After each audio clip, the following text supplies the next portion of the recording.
Check. And good afternoon, Wildcat fans, and welcome out to the campus of Louisiana Christian University. I am Doug Gann with 446 Sports in conjunction with the Convergence Media Department here, and we're excited to bring you Homecoming 2025 Louisiana Christian University football. Again, as I told you, I am Doug Gann, and delighted to welcome in my partner for LCU football, host of the Red River Roundup, and all sorts of things football-related, Marshall Leffler. Marshall, welcome aboard. Good afternoon. Beautiful day for homecoming. Look, this is just, it's not too terribly hot out there. It's not cool. It's not a fall day quite yet, but one of those things that something, Marshall, we really haven't been affected by in the last, I don't know, few months is rain, and rain caused the game to be pushed up an hour. Yeah, it's hopefully not anything that got in the way of homecoming festivities. You see a good tailgate crowd on campus here this afternoon, but I don't think this coaching staff has any problem with kicking the ball off an hour earlier and trying to get back right after a road loss last week. No, and the sooner the better on there, no doubt about it, for this, no pun intended, Sooner Athletic Conference matchup. The Wildcats dropped their first game in the SAC a week ago over at a powerful Texas Wesleyan, a game that they were in up until about midway or towards the tail end of the second quarter on there, when they gave up a couple of fourth down conversions out near midfield that they weren't able to convert, and Texas Wesleyan turned into points. But you've got a little recap, I think, on that. Yeah, and courtesy of the Sports Information Department here at LCU, shot for shot, to start in the first half, and you really saw an early touchdown pass from Perkins to Brendan Hawkins, and you thought, well, sure, looks like Wildcats can keep pace on the road here against this nationally ranked team. At this point, LCU's getting votes in that NAIA poll as well. So you think this feels normal, this looks right, and this is what we can expect. After that back and forth, like you mentioned, the second quarter is really where Texas Wesleyan showed why that number is next to their name. And, again, coming out of halftime, you're trying to keep pace. You almost play them to a draw in the third quarter, but 17-0 in the fourth.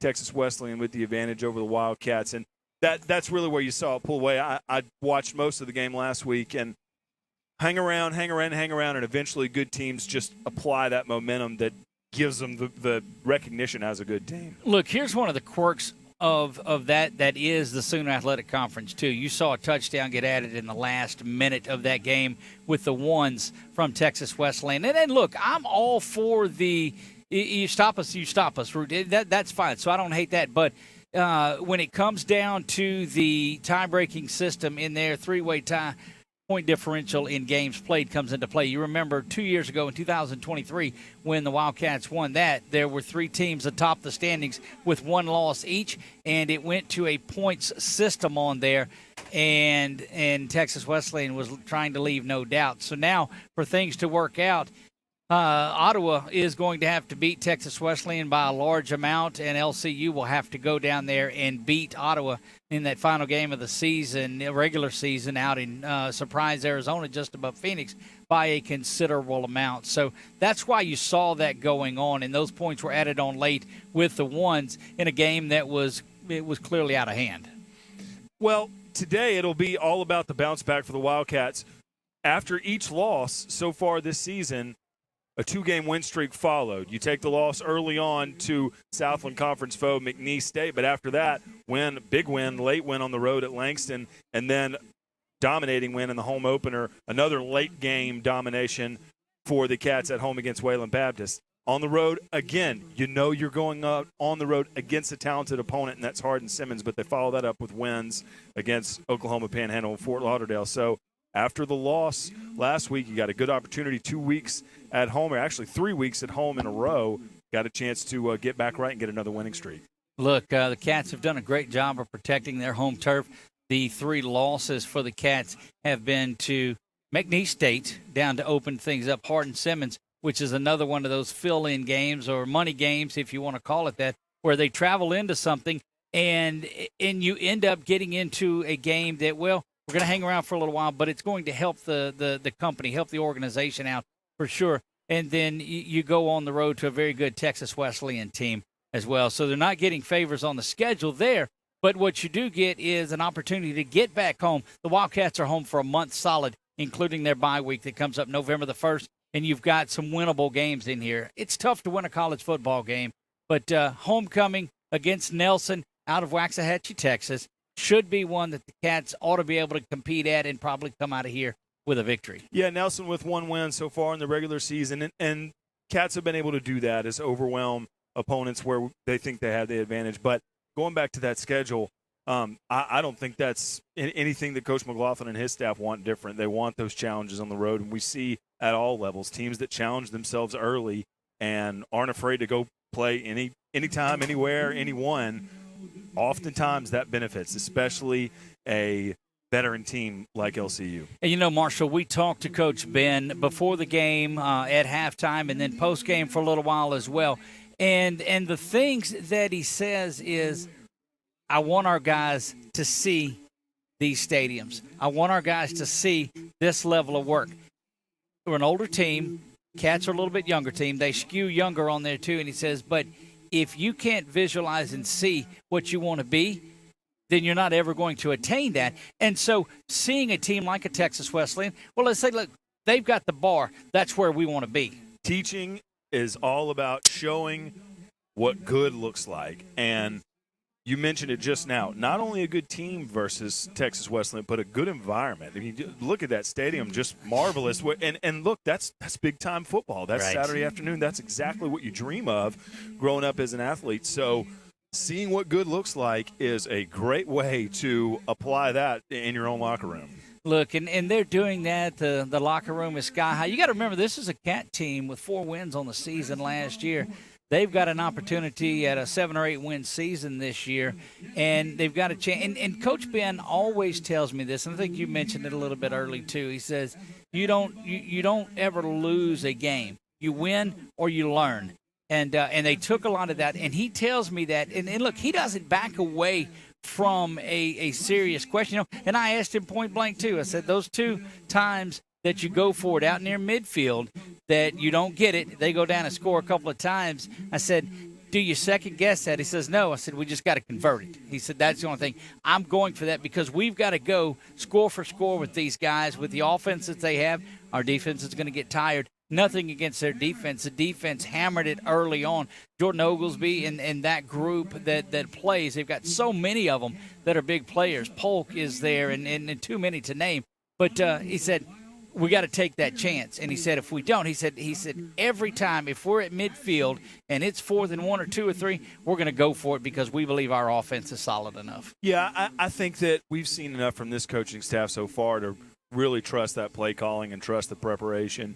Of course, everyone makes mistakes, and that happens at all levels of the organization. But if the players understand execution and how important that is, especially at home against a conference opponent that you think you have an advantage on, right, getting off the bus, I think that sort of trust, I think that sort of understanding and continuity can manifest itself in a game like today. And defensively, like you said, they kind of spread the wood around a little bit. It's not just a couple players that have to get every single tackle in the secondary. Correct. Nate Sullivan led the defense with 9 last week. But David Voorhees and Judson Mixon each had 8 themselves. And I didn't even mention Jordan Oglesby, although you did. But that just shows that this defense can work together. This defense can spread the load around. And, again, you don't want to give up 61 points, overtime, 4 quarters, no matter what it is.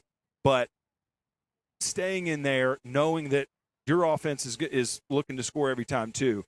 As a defense, you try to keep pace with that. You try to complement what your offense is doing. And we know that this defense has the talent on it to have days where they absolutely shine as well. Look, no doubt about it, and I think that'll be one of those days. I mean, case in point, 2 weeks ago, playing as last week, the defensive player of the week for the Sooner Athletic Conference was Trace McHugh. And that's one of the younger players out here for the Wildcats. And a linebacker. And, yeah, look, you see the way he makes tackles.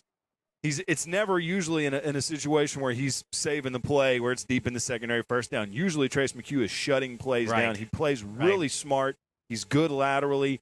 He reads plays early on and gets to that spot, a step sooner than a lot of other players do. And I've said it on broadcast before. I love watching him play, but He's talented. He hits hard, but he's so smart, so disciplined, always knows where to be. Look, and there are a number of those recruits on campus today. Of course, homecoming, you see him on the their sideline, biggest visit on there, and we talked to Coach Ben. This is their largest recruiting day of the year.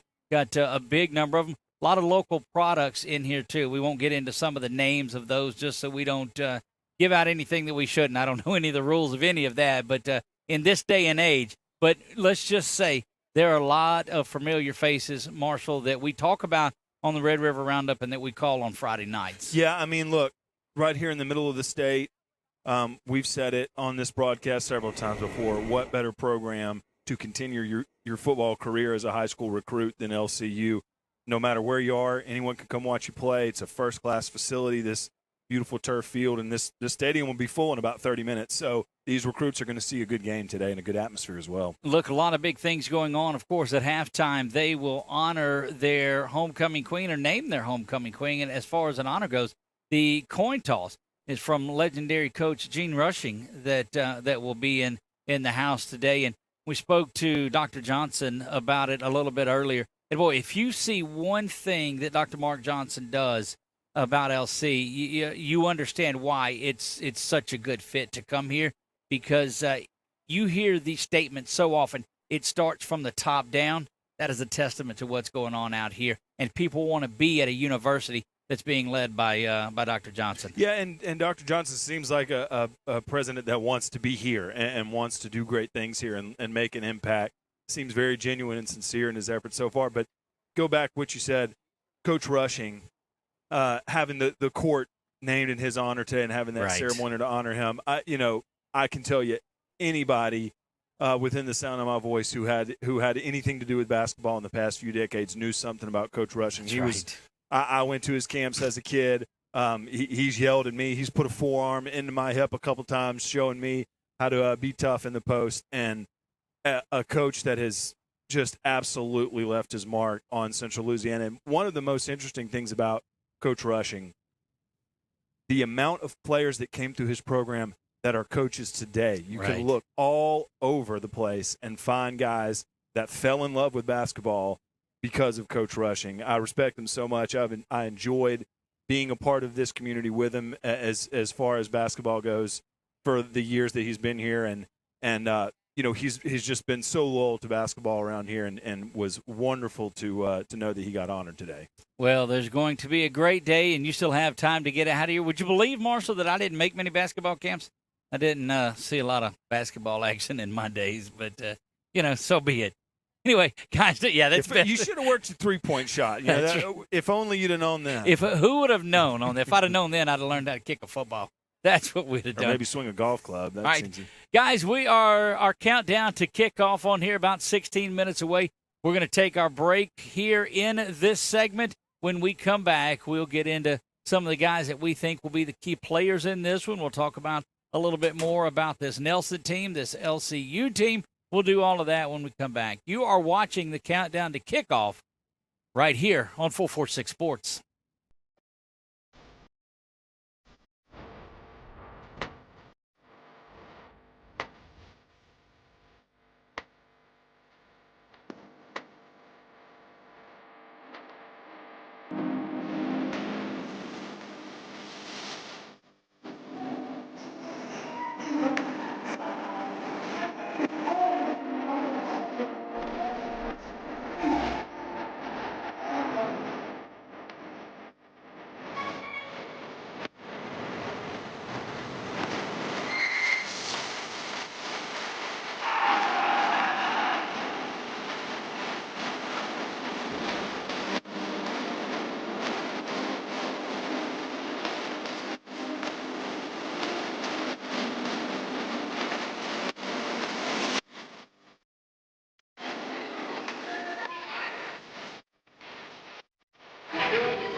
Marching band from Buckeye High School in Pineville.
Good evening, football fans, and welcome to the heart of Louisiana and Wildcat Field in beautiful downtown Pineville, Louisiana. We'd like to thank our game day sponsors, Red River Bank, strong, stable, we're your people. Raising Cane's, One Love, Heart of Worship Church, everyone's welcome, anything's possible, Jesus is the answer. Dixon Ford, your trusted Ford dealer in Central Louisiana. Mid-State Orthopedics, Louisiana's orthopedic leaders. Evangeline Bank, your community, your bank, your future.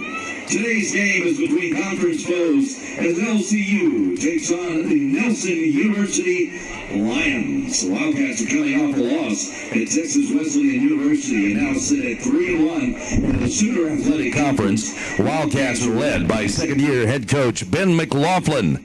The Lions of Nelson University are 1-4 following a 34-13 loss to Oklahoma Panhandle State University. They are led by second-year head coach Jared Hudgens.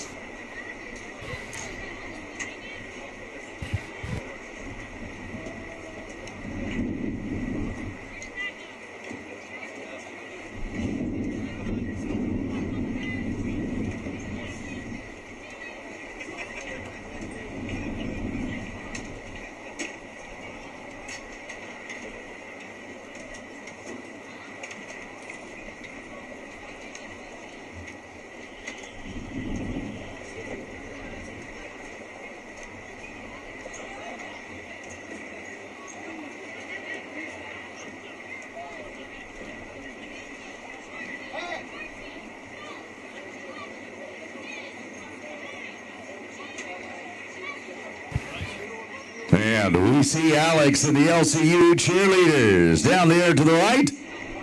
They're getting ready for today. How y'all doing down there?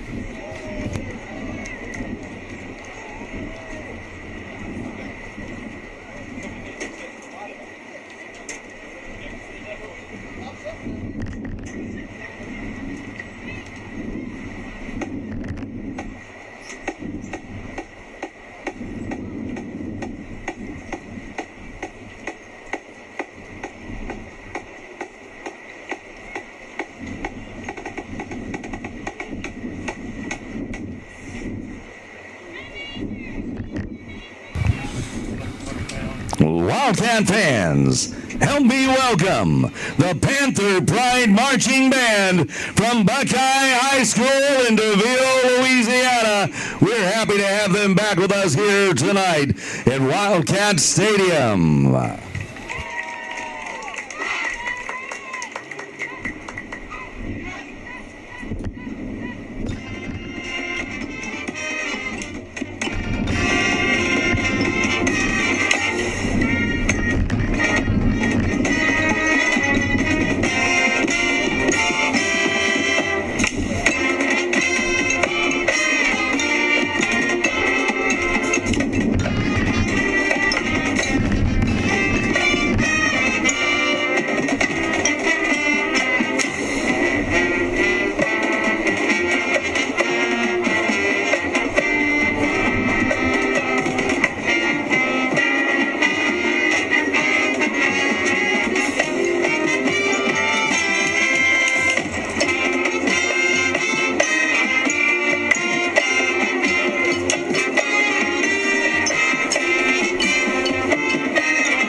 Panther Pride Marching Band.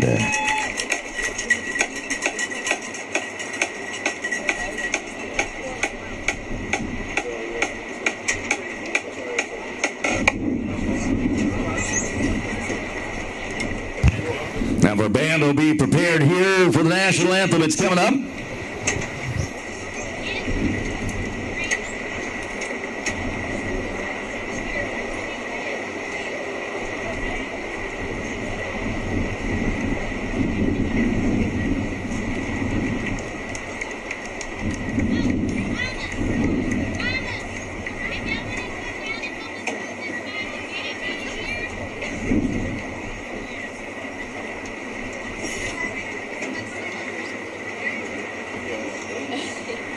All right, Wildcat fans, we are back. You're getting a look at the ominous clouds that are making their way over Wildcat Stadium here on the hill in Pineville. Again, I am Doug Gann alongside of Marshall Leffler. Big shout out to our friends here, Jeff Young and the Convergence Media Department here at LCU. Now, I'll tell you, if you are listening to us, you certainly have an opportunity to be a part of this Convergence Media Department. They're always looking for people to train up and to get going into their program that is here.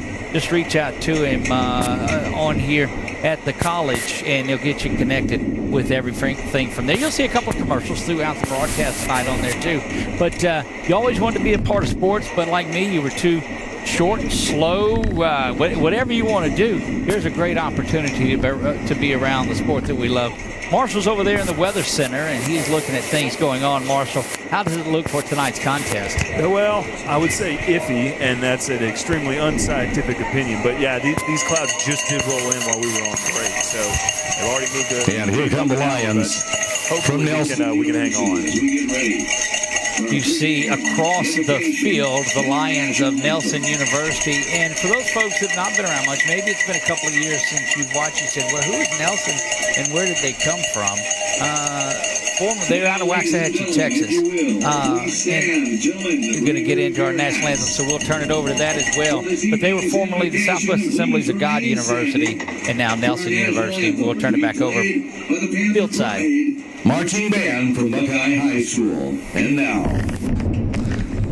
Lord God, we ask this evening your blessing on the game about to be played.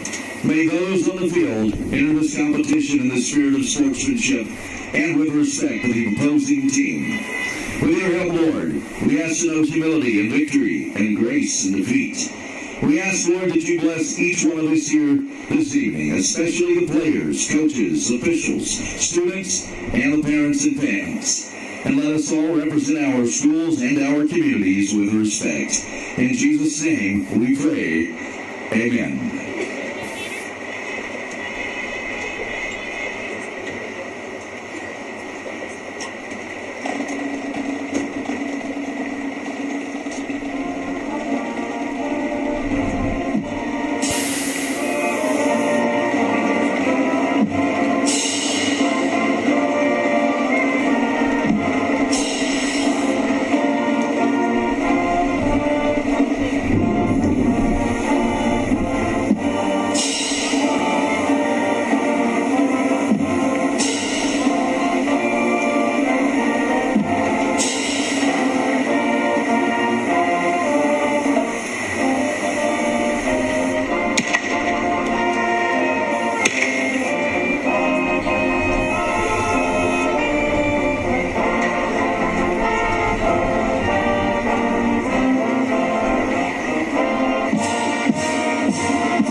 And we are back. Going to take this opportunity to go through the starting lineups in this one. Marshall will walk down through. Well, wait a minute. We're going to let the Cats make their way out. You're starting to see the camera pan its way over there. And there's the hill.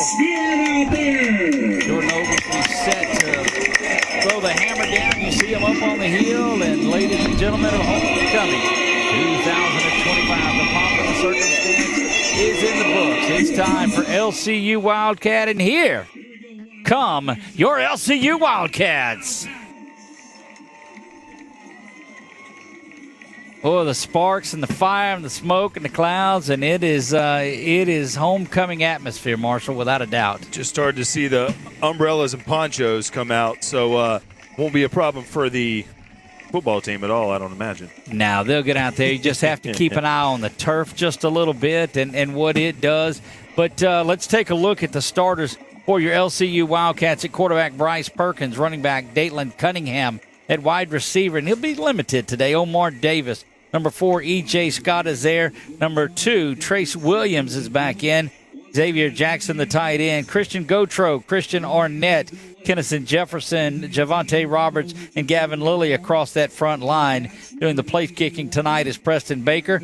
Your regular kicker is Levi Hilborn, and the deep snapper is our buddy Garrett Chancellor, who has done such a good job. Defensively for the Wildcats at nose guard, it's Xavier Jackson. Defensive end is Jamarian Jackson. Defensive tackle, Colton Sharp. Your linebackers, Marcus Hampton, Lyric Hawkins, Judson Mixon, and Jordan Oglesby. At the corners, Nate Sullivan and Amir Franklin Sands, the freshman out of Baton Rouge, gets the start.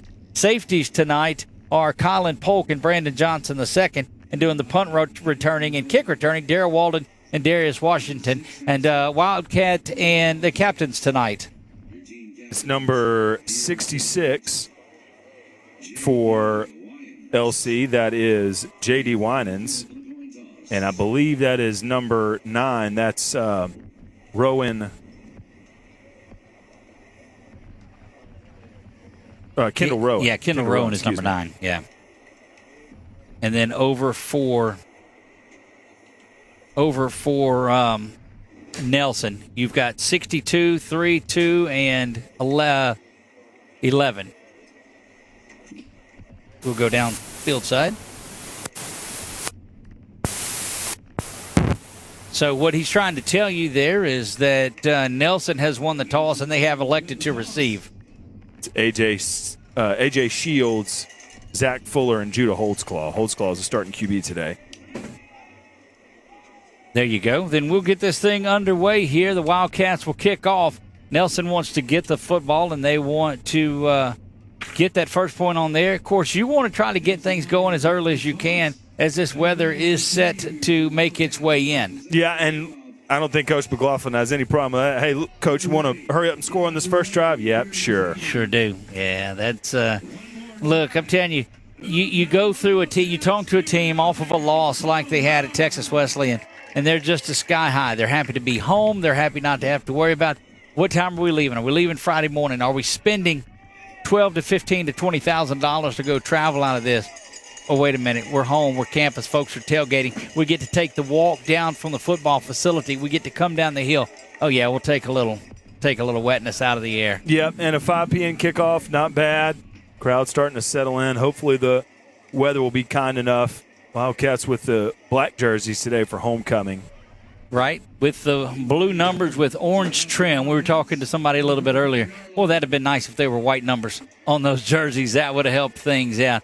Levi Hilborn set to get things going. I am Doug Gann alongside of Marshall Leffler. We are excited to bring you Week 8 action of LCU football. Cats sit at 4-3 and looking to beat their win record from a year ago. Hilborn puts a foot into this one, and it is going off to the far side of the field. Going to be gathered there at the 5-yard line out to the 20, trying to get around the corner and pushed out of bounds at the 27-yard line. You get a look at it, a good look at it there.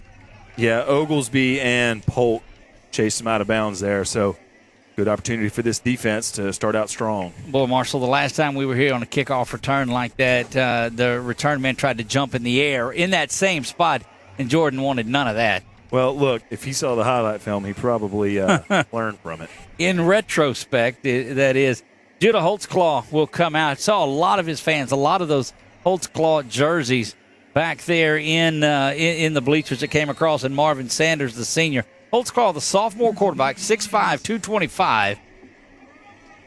And he is back there, like we said, with Sanders. Here comes motion, spins the other way. Going to be a handoff that does go to Sanders, but he's met right in the middle of the line. And a Lion that has a couple of players missing today. We'll get into that in just a little bit from injuries.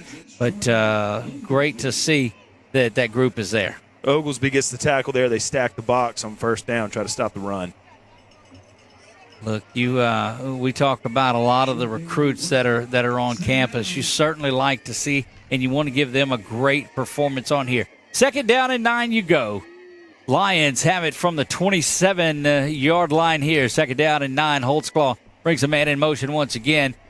This is going to be a toss back to him. He's bottled up there, throws it around. They turn around, it can be picked. They don't, and throws it into double coverage, and Holtzclaw takes a hit.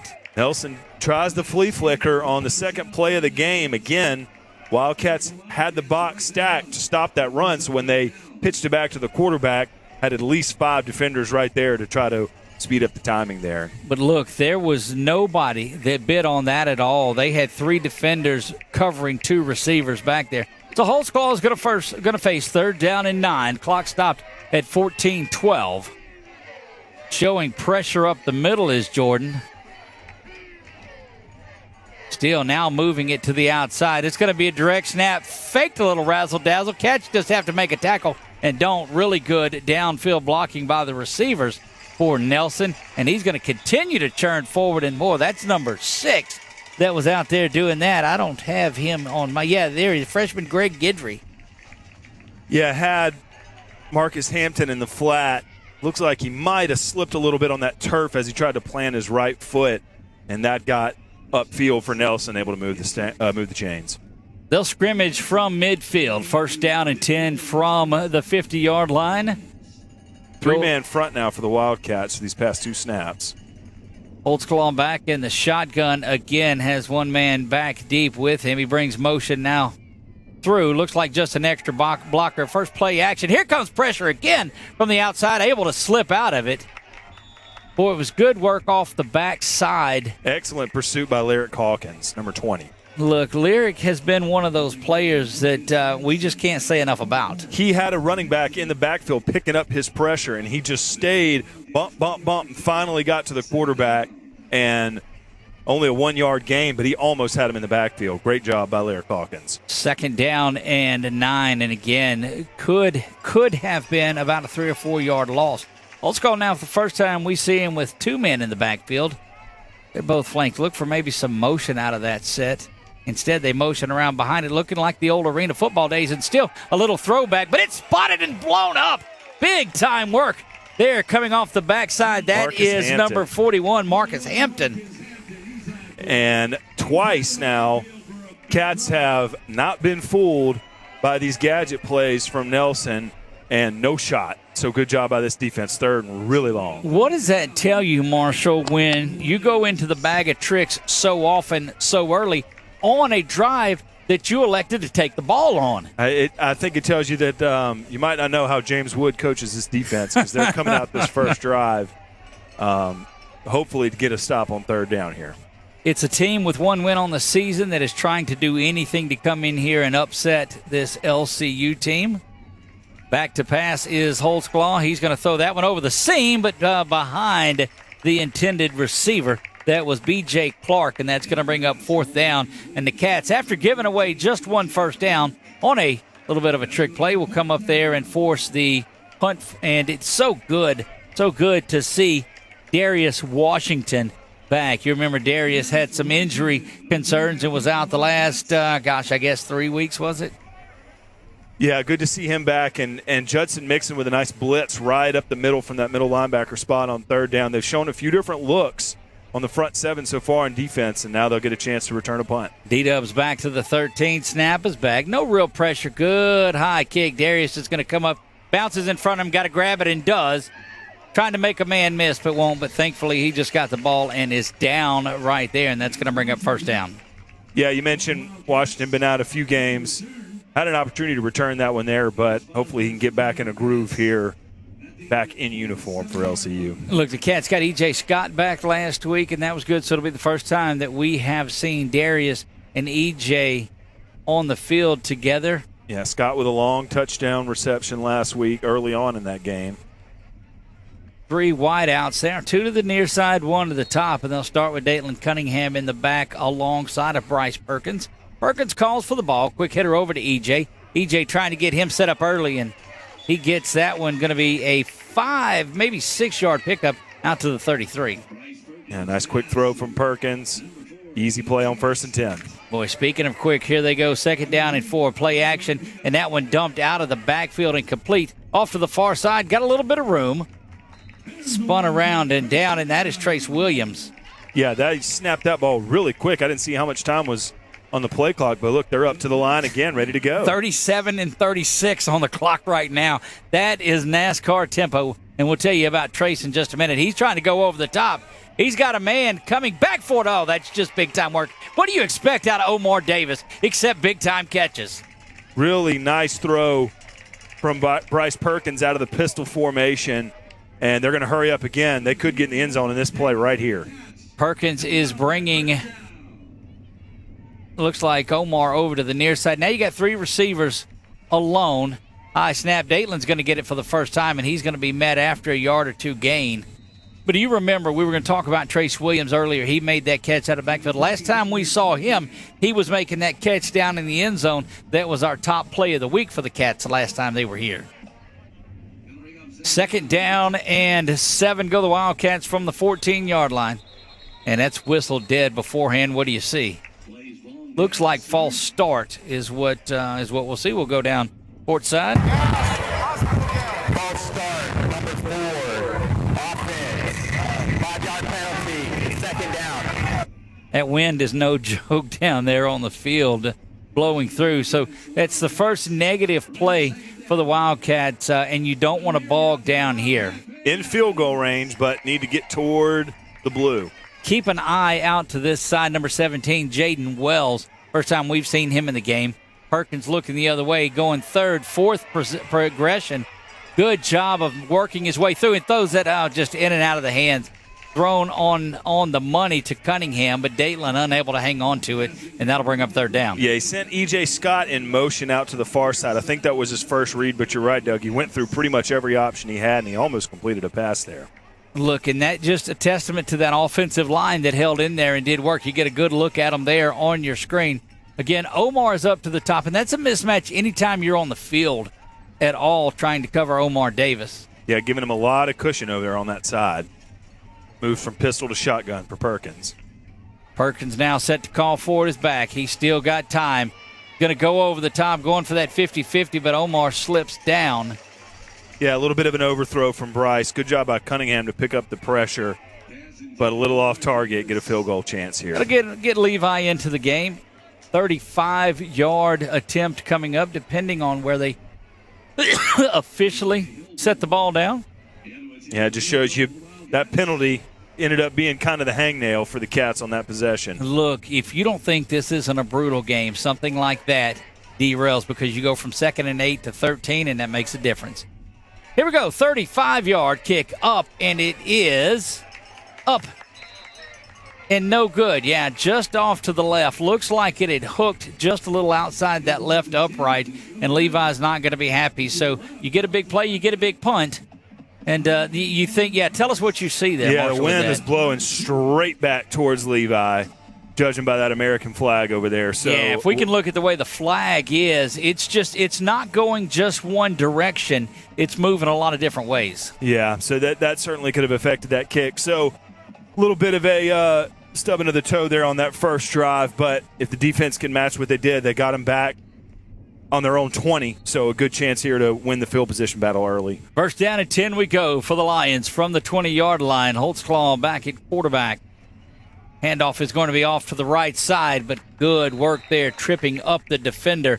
That looks like Colin Polk getting in on that, was it? Yep. Polk got the stop there.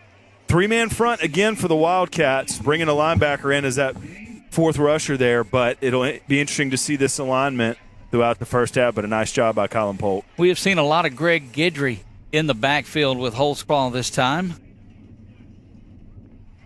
Does snap for it, and that instead is the gentleman listed as the starting running back, Sanders. Sanders, the senior running back, goes 5'9", 185, and picks up 3. Lyric Hawkins and Jonathan Morladay combined there to make the stop in the flat, 3rd and 5. The Cats now on the money down here, and we'll see. And they have went, Marshall, you've talked about it, that 3-man front. They're thinking that they can stop the run with that in their linebacker Well, support. and what they're doing is the 4th or 5th sometimes is coming from a different spot each time, Right. so probably confusing Nelson a little bit, and they got a chance to stop him again on 3rd. Bringing the end off the edge, 3rd down and 5. Boy, they're showing pressure on both sides. Quick hitter to the near side, got a tackle. Hanging on till the cavalry comes, and good work there at the 25. And that is just tremendous work out there by Brandon Johnson, the second, the junior out of Shreveport. And that's one of those that you just hang on, that you know you guys are coming. Look, it was up to him. If he doesn't make that tackle, it's a 1st down and more. So a really nice job by BJ to hold on until reinforcement showed up. And bring on the second punt for the Lions in this one. That was complete to Zach Fuller on there for just a gain of a yard. It makes it 4th down and 4 officially if you're scoring at home. That snap is up and back. Kick is there. Good spiral. Not going to turn over. And D-Dub's just going to call for the fair catch. And, well, when you get one that doesn't turn over like that, but it's just spiraling, you just catch the football. And 1st and 10 at the 40. I'm sure Coach Ben has no problem with that. They'll be going into the win again. So, look, that was a really quick possession for Nelson. So offense is right back out there. They need to just pick up where they left off before the penalty, get in the end zone this time. We have seen drives like this. After one that bogged down when the Cats stayed out there, their defense got them back a little quicker, and they quick strike. This time you've got 2 to the top, 1 to the near side. Perkins will call for the ball, see if he takes a shot. He gives it to Dayton, but anytime Dayton's got the ball, it's a shot. Xavion Butler is into the game now, wide out there on the far side, in for Trace Williams. Again, he had 2 touchdowns during the last home game, so he might have a chance here to get started early on. Look, we talked to X after the game, and he said, I just got to keep working hard and hope it's my day. And it was indeed. Perkins on 2nd down and 9. Play action, and that one just swatted down. Perkins is knocked down. Everybody's going down, and that was just tremendous work back there by number 56, Aiden Sosa. Yeah, play action, fake the handoff to Cunningham, but that was a good job by Sosa to just break through the interior of the line there, and another 3rd and long opportunity for Perkins and company. As a D-line coach, I tell you, look, if you're up there, just throw your hands up and let things take care of themselves. 3rd down and 9 for Perkins and the Cats.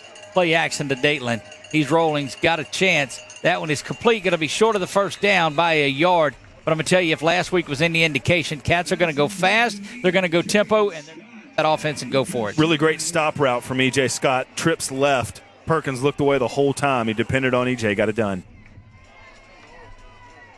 Back here, and that is Dayton off the left side. He's going to have it up for the 1st down. You know that's what they called him in high school, E.J. Stop Route Scott. Well, yeah, where do you think I learned that, Doug? Right. See, that's I learned good a lot stuff. hanging around you. I don't know if it's good. Look, great counter move there by Cunningham.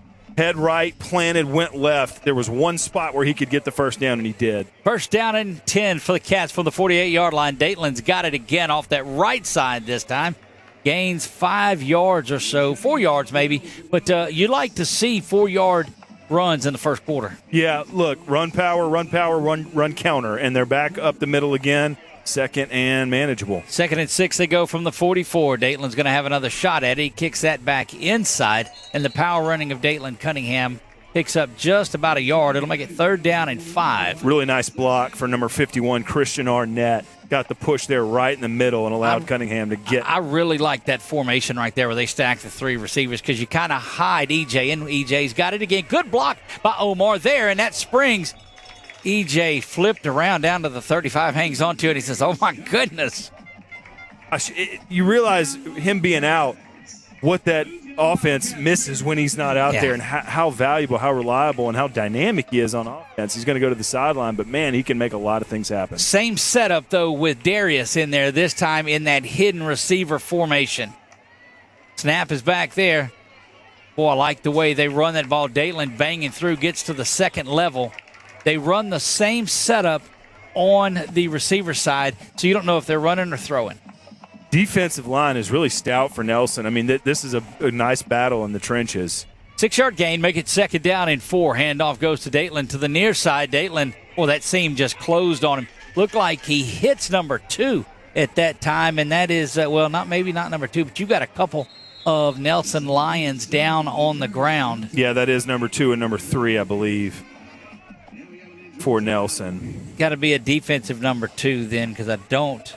Oh, that's Ronnie Murphy, the outside linebacker. They've got a couple of number 2s. So you've got Holtzclaw, who is number 2 offensively, and then he's getting up. Good to see. You see him walking off on his own power. That is Noah Coffrin, the redshirt freshman there. Number 71 for the Wildcats, Javante Roberts, out of Washington, Marion, and Lake Charles. He's been active early on, getting a lot of work, really on either side of the box, but he's been getting hit hard up front, trying to lay blocks, establishing the run game, doing a good job. Look, here's a noticeable miss on this team for the Wildcats today. We want to send our prayers out to Brennan Hawkins, who got injured in practice this week on Monday and is going to be a long time recovering from that one. But our thoughts and prayers with that young man. A little end around coming around this side. That is, spun around by, I don't see how he missed the face mask. Must have just got him off the front of the jersey, but that's EJ. Yeah, faked it. Jatarius Johnson checked into the game at running back. He took the fake out of the backfield, and a nice run by Scott. That is Joe in the backfield now. Fakes it. Bryce just going to keep it himself this time. Designed quarterback keeper, and he gets just shy. Maybe on the first. No, they'll mark him about 3rd and 1. Yeah, just about half a yard shy of that one, but a lot of trickeration, but a designed run. Joe's still in the backfield, Jatarian Johnson. And Joe's going to get it up the middle. Off the right side, actually slips down. Turf Monster got him, and he bangs onto it, knowing that he had a big run out of that. Elijah Jackson with a pancake block on the right side. Got the space for the first down. First down at 10. Timeout on the field, another injury. That looks to be number 44. And that is, we'll look on our roster and see who that young man is. I don't have him on mine. Don't see it either. Nope. No. Well, while they attend to him, we're going to take our first break of the contest. We'll be back after this in conjunction with the LCU Convergence Media. I'm Doug Gann, Marshall Leffler on 446 Sports. We'll be right back. Firehouse Subs just partnered with Hot Ones to create 2 new hook and ladder subs. One with pickles marinated in Last Dab Reaper sauce to test yourself. And a milder one with crispy garlic chips if tests aren't really your thing. Find out how hot you like it for a limited time at Firehouse Subs.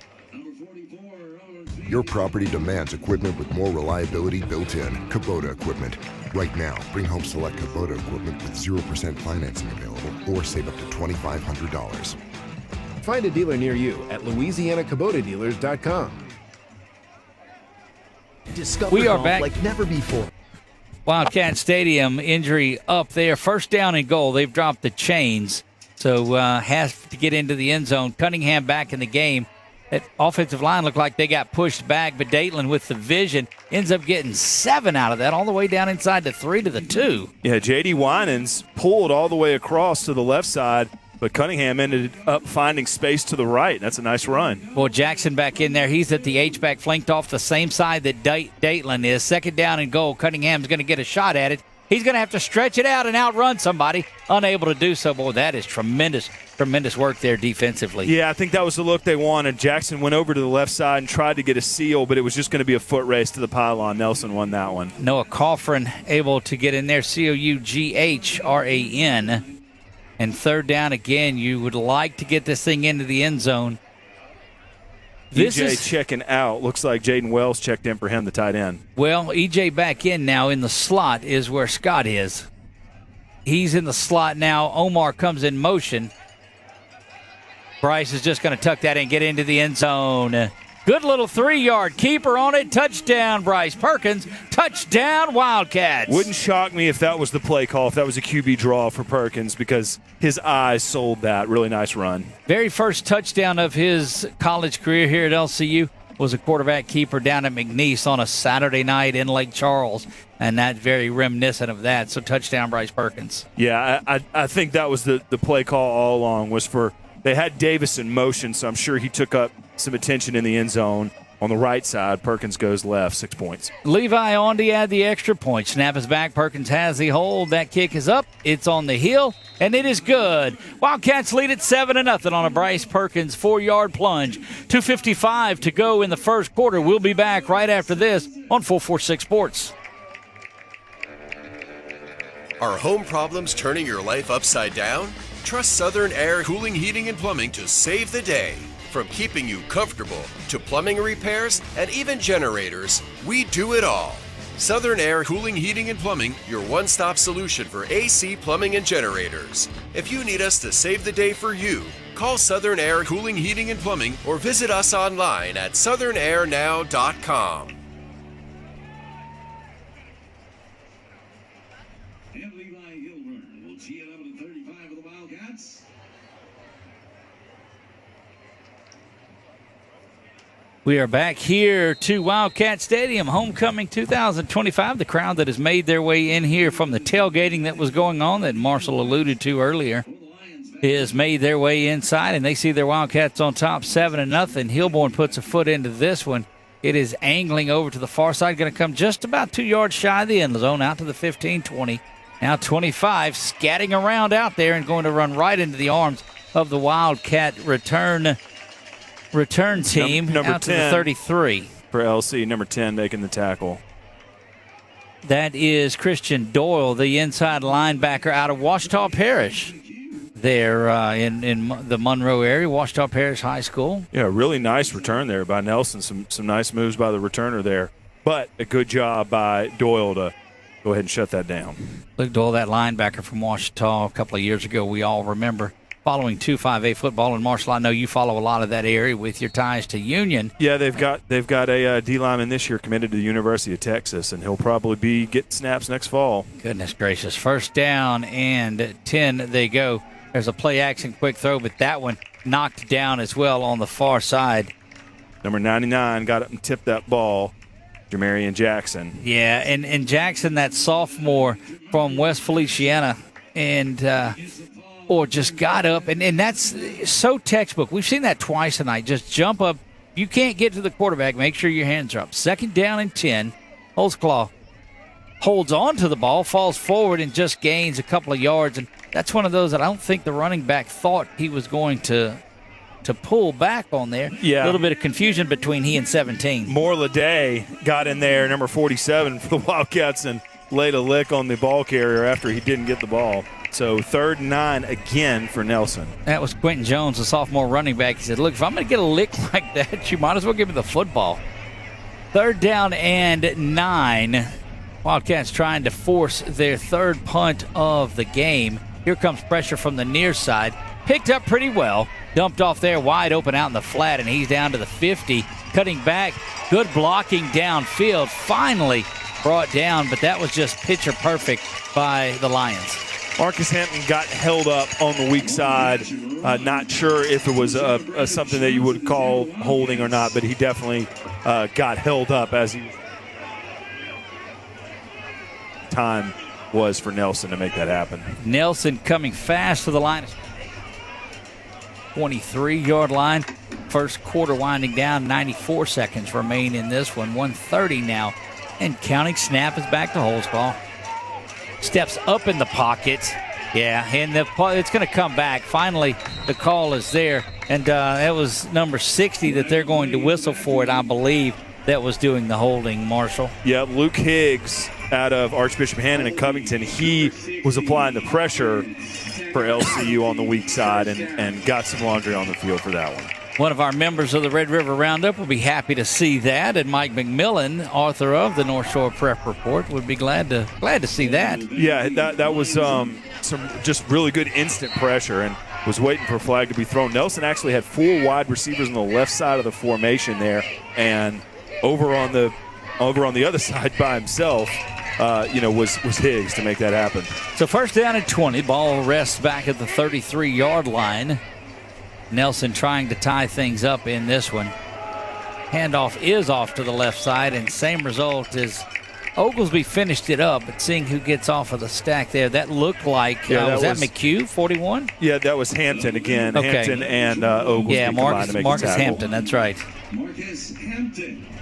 Hampton's been all around the football today. Yeah, he's been kind of playing down in that 3 technique to start the game. Now he's up, standing straight up, and he's been kind of versatile, moving around, doing some different things. Second down a long way. Delayed blitz comes in. Here comes pressure. Able to step out of it momentarily is Holtzclaw. But I'm going to tell you that on a mission that time was 99, Jamarion Jackson. He ran further than anybody on the field that play. He was all the way on the other side, got held up on the weak side, and never gave up. And Marshall will tell you he's 5'11", 240, which means he's probably 5'10", 5'9", he's probably 239 now after that run. That's right. But has the quickness of anyone. And that's going to do it here for the first quarter of play. Wildcats lead it. The only touchdown, the only points on the board here in the first. It's 7-0. You see it on your scoreboard there. We'll be back for second quarter action right after this on 446 Sports.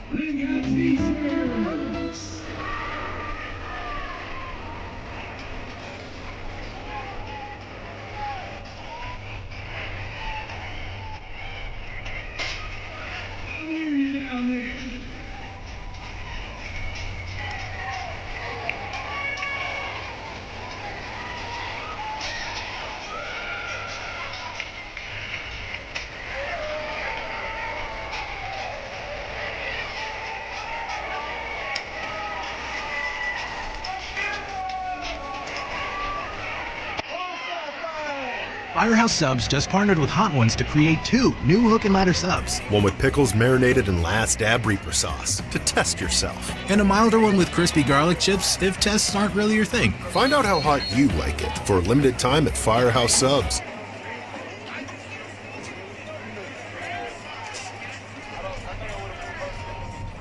Your property demands equipment. And we are back here to Wildcat Stadium. Nelson Lions facing third down and long. They are behind the sticks in this one. Cats need to, at best, force a field goal opportunity here, perhaps. This is kind of no man's land for Nelson. Holtzclaw will roll to the near side, bringing the pocket, collapsing on him just a little bit, but here comes a hold that's going to be whistled, holding against the offense. And look, jumping in there to say, wait a minute, I was being held, was number 17, Quentin Jones, and the official quickly pointed back to the offense. Yeah, Judson Mixon.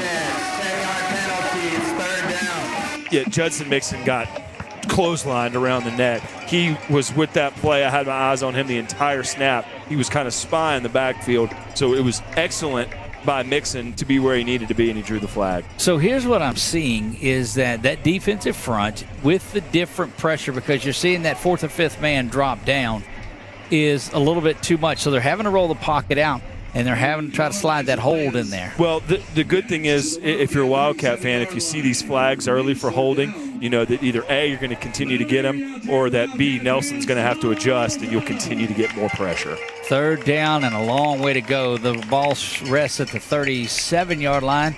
Line to gain is the 13. Third down and 24. It's going to be a pass back to the near side, and that Cats just have to tackle. And they do. After a 1-yard gain officially, looked like it had some more teeth to it. But good work defensively by the Cats. Yeah, you could have seen another flag as Jamarion Jackson was trying to get to the QB as well. But I'll take 4th and a trip to the Red River right now. Look, Holtzclaw is staying in there, but that I've got to believe they've got a package in there where he just pooch kicks this thing down there. Yeah, Polk is back as a DB with Voorhees, so yeah, we'll see. I'm thinking pooch kick. Yep. Yeah, there's no.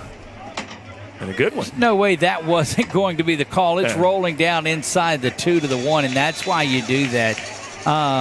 Your quarterback probably punted some in high school. I mean, there's no doubt about it, and that's when you've got him back a little bit further than shotgun normal. Yeah, that's what's coming. Yeah, it's the old Paul Hornig days, but that was a great special teams play. Look, and ultimately all you want to get out of that is we want to give you the opportunity to get it down there, and he did just that, and that ball just rolled. You know, gone are the days of that old coffin corner kick. Well, I mean, used to a couple decades ago, the punt was one of your most valuable plays of the game because that was one of the only opportunities to change field position 40 yards at a time. But with the way offenses go now, 40 yards is nothing. Well, look, in my playbook, we play action and go deep right here to Omar down the sideline. That's what I'm calling. Tight coverage on the right side. Snap is back. Instead, Dateland's going to get it up the middle. Yeah, on the far side, you think there's an opportunity for EJ to get down the field. Yeah, we'll see if he gets covered the same way. He's on an island over there. So, Doug, you may be on to something with that play call. And we know Coach Ben can, they'll can dial it stack up. a second down play after a first down play. So I look for something good here. Look, I fake the handoff and go deep. Play action, going over the top. Got a man. There's EJ. EJ down the line to the 40-yard line. And, look, it's just you take a shot when you get a shot. Yeah, tight coverage over there on that side. And really good job with when and how they use play action. 39-yard line is where the Cats have it. So 37 yards on the pickup, first down and 10. Same different coverage there. And the handoff goes up the middle, spinning around. Is Cunningham, I believe, is back in there. Yeah, Elijah Jackson in there trying to get to the second level quickly. That's actually, that's Joe that's back in there. Yeah, 37. Yeah, that's Joe in there. Darius Johnson is your running back. Quick hitter over to sure hands Omar.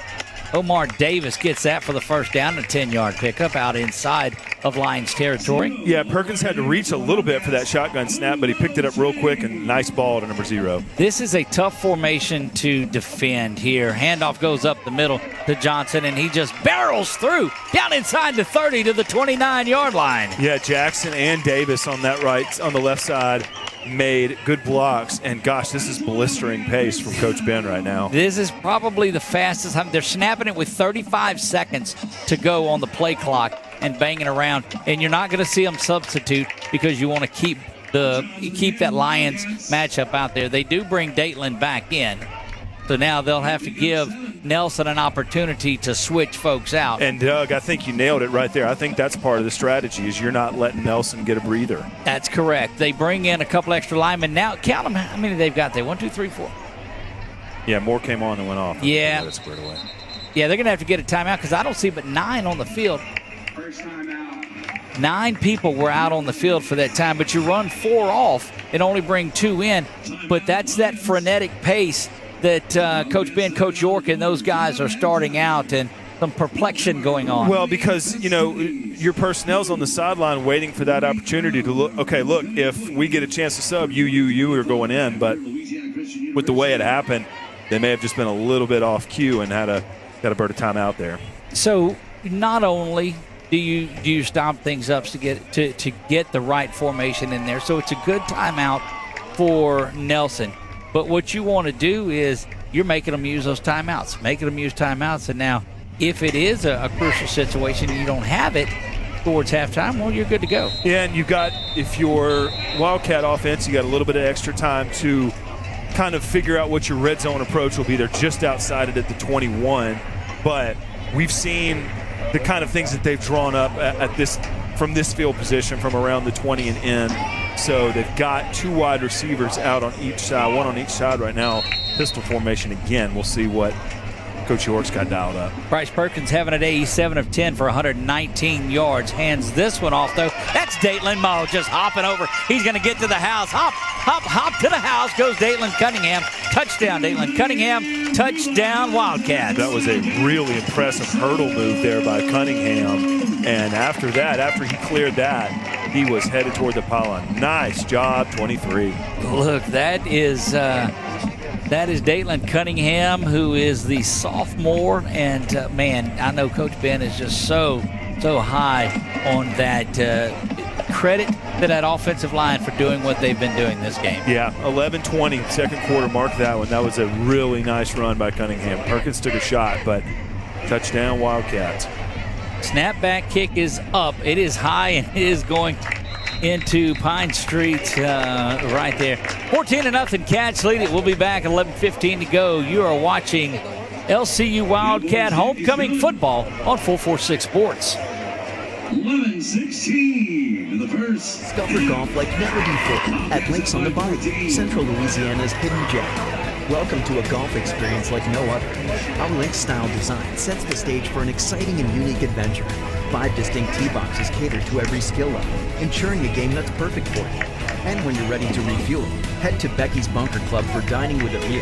And gear up in our pro shop, ready to elevate your golfing experience? Tee off at Links on the Bayou today. Links on the Bayou, redefining the way you enjoy golf. In Central Louisiana, you might see me at ballparks or soccer fields, or we might cross paths at the grocery store. I'm your local Farm Bureau insurance agent, your local expert when it comes to protecting what you love and depend on. I'm Jason Hall.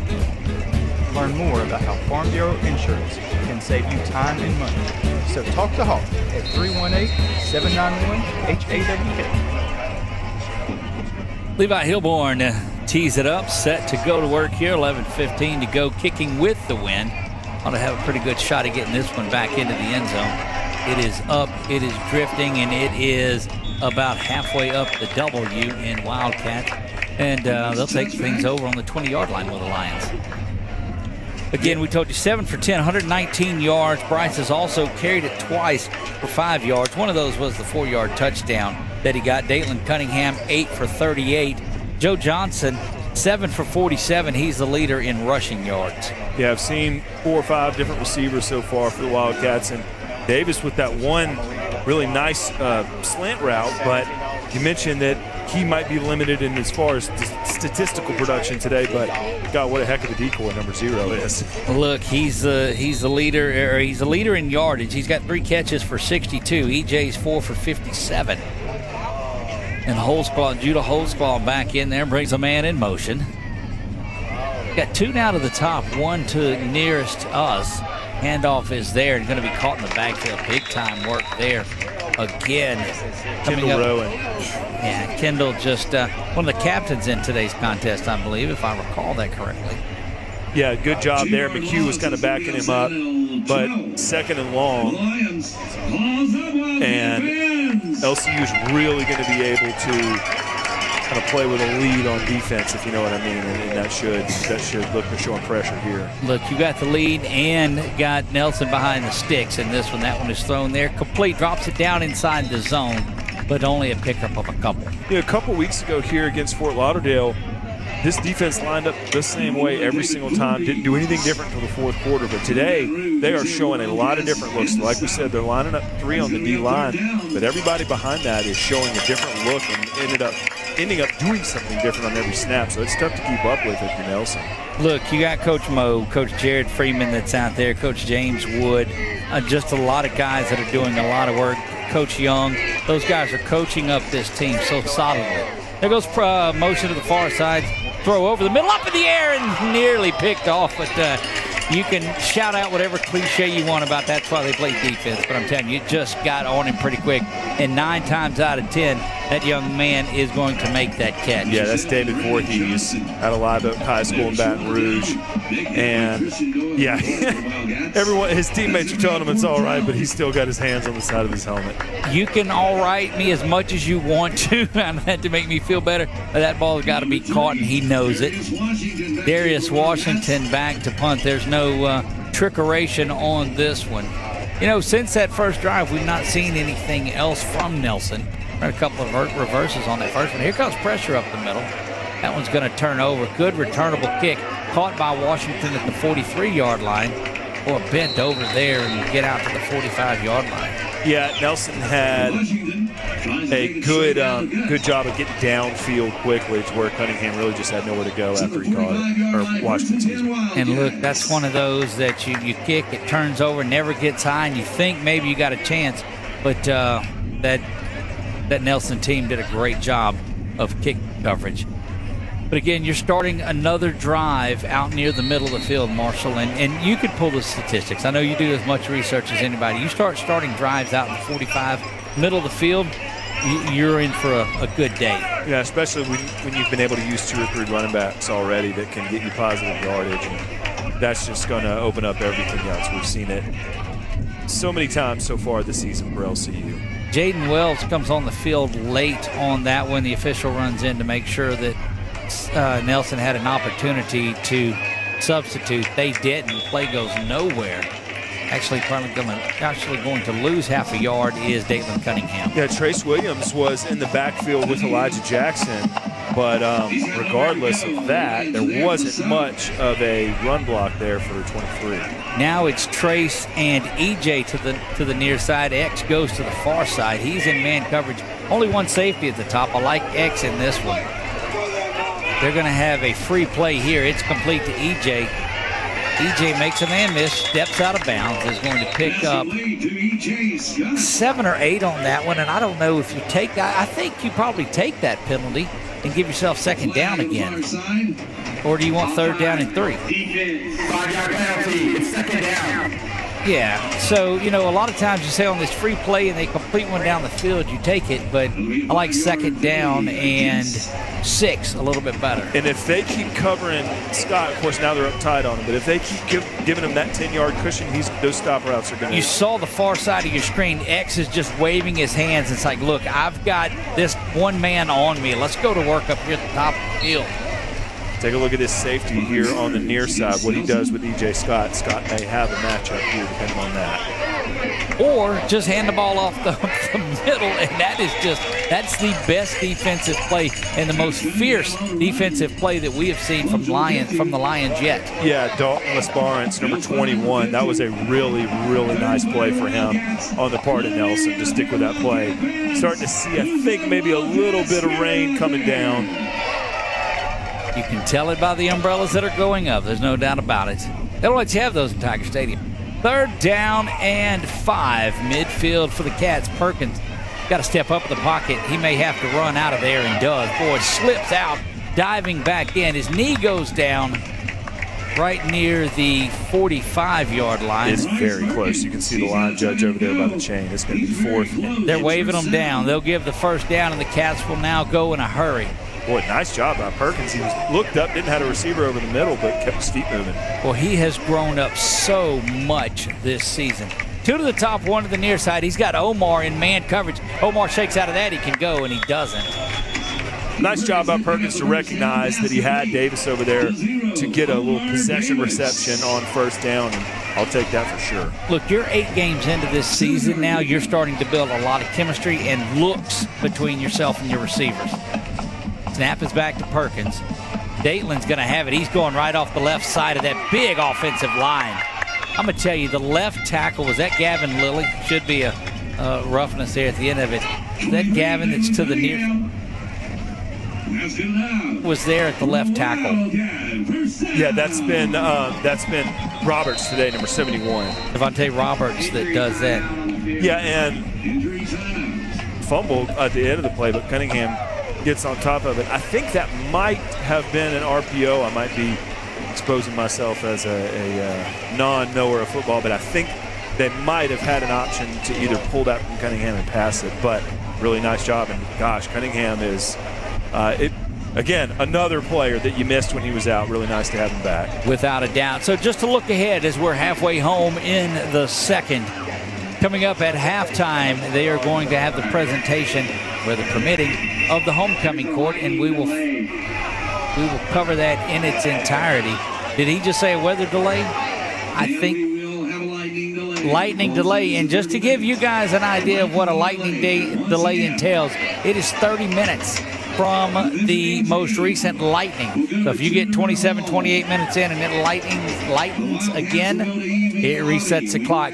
But as of now, we are 30 minutes from starting back up on this one. So hang tight. We'll just have a shot of the field. We'll have some of those. We really don't have any regularly scheduled programming to go to. But the Cats lead this one 14-0 and have shown some pretty good control in this game, Marshall. Yeah, look, if they're able to get back on the field, I would imagine more of the same. Cats are in control, and wish we were still playing, but it's really been fun to watch what they've been able to do on offense, and defense has just been incredibly in control on that side as well. Well, you see what's in control, and that's Mother Nature. As you get a good look on your screen at the clouds that are up there as we descend over the expressway on to Wildcat Stadium up in front of the tennis court. And we're going to step away from it, minimum of 30 minutes before we get back to action. So Wildcats lead at 14-0 here on a Super Saturday Homecoming 2025, and you're watching it all on 446 Sports.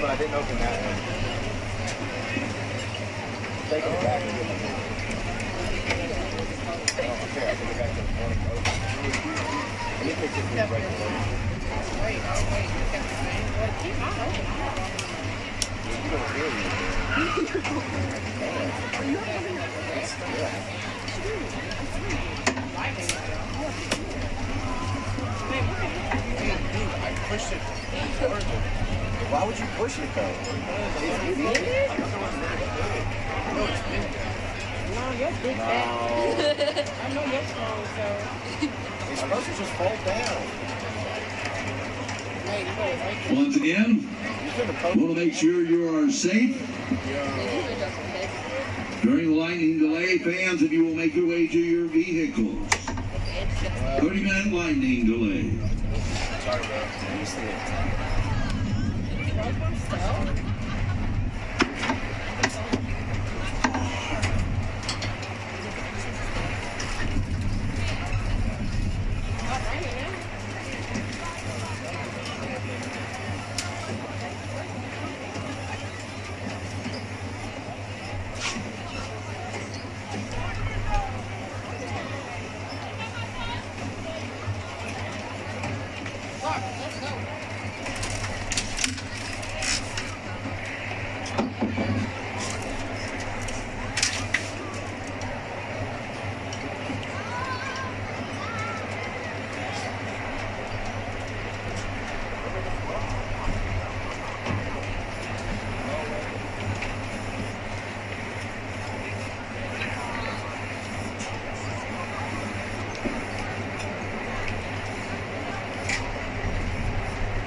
And for everyone now waiting in your cars, teams will return to the field for warm-ups about 6:45.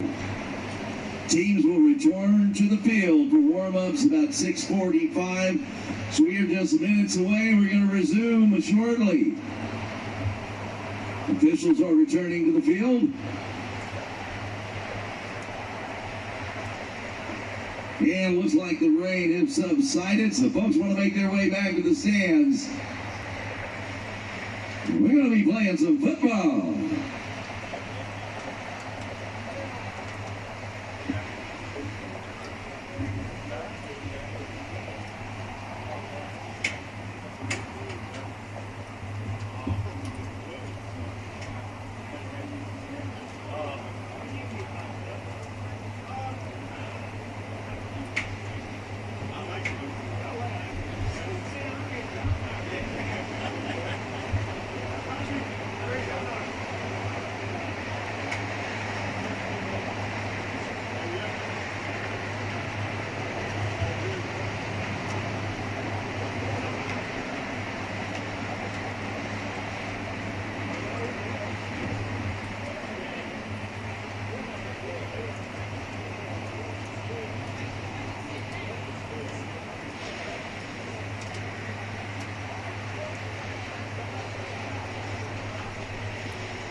And to our fans still here, time has run out and the teams have been cleared to return to the field. We'll be getting underway here shortly at Wildcat Field. 7:34 remaining in the first half. Homecoming festivities were moved indoors. So coming up a little bit later on, we'll be able to announce our LCU homecoming queen. And the teams are returning. They're going to go through some warm-ups, and we're going to get back to action here at Wildcat Stadium.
And we welcome all of our fans back into the stadium. We'll be getting underway here in just a bit. Won't be long.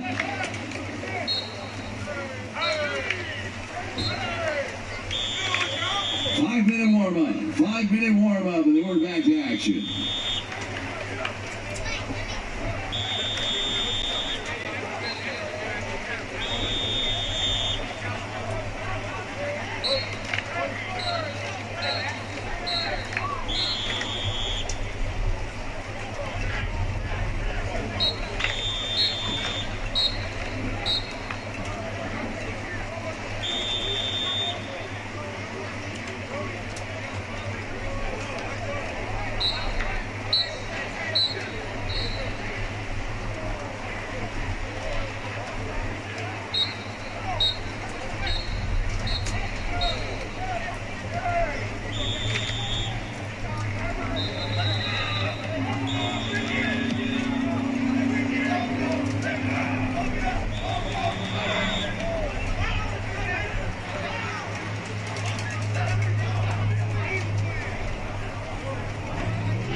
are getting set to get this going back on to keep you posted. We are midway through the second quarter of this one. Wildcats lead 14-0 following an extended weather delay on there.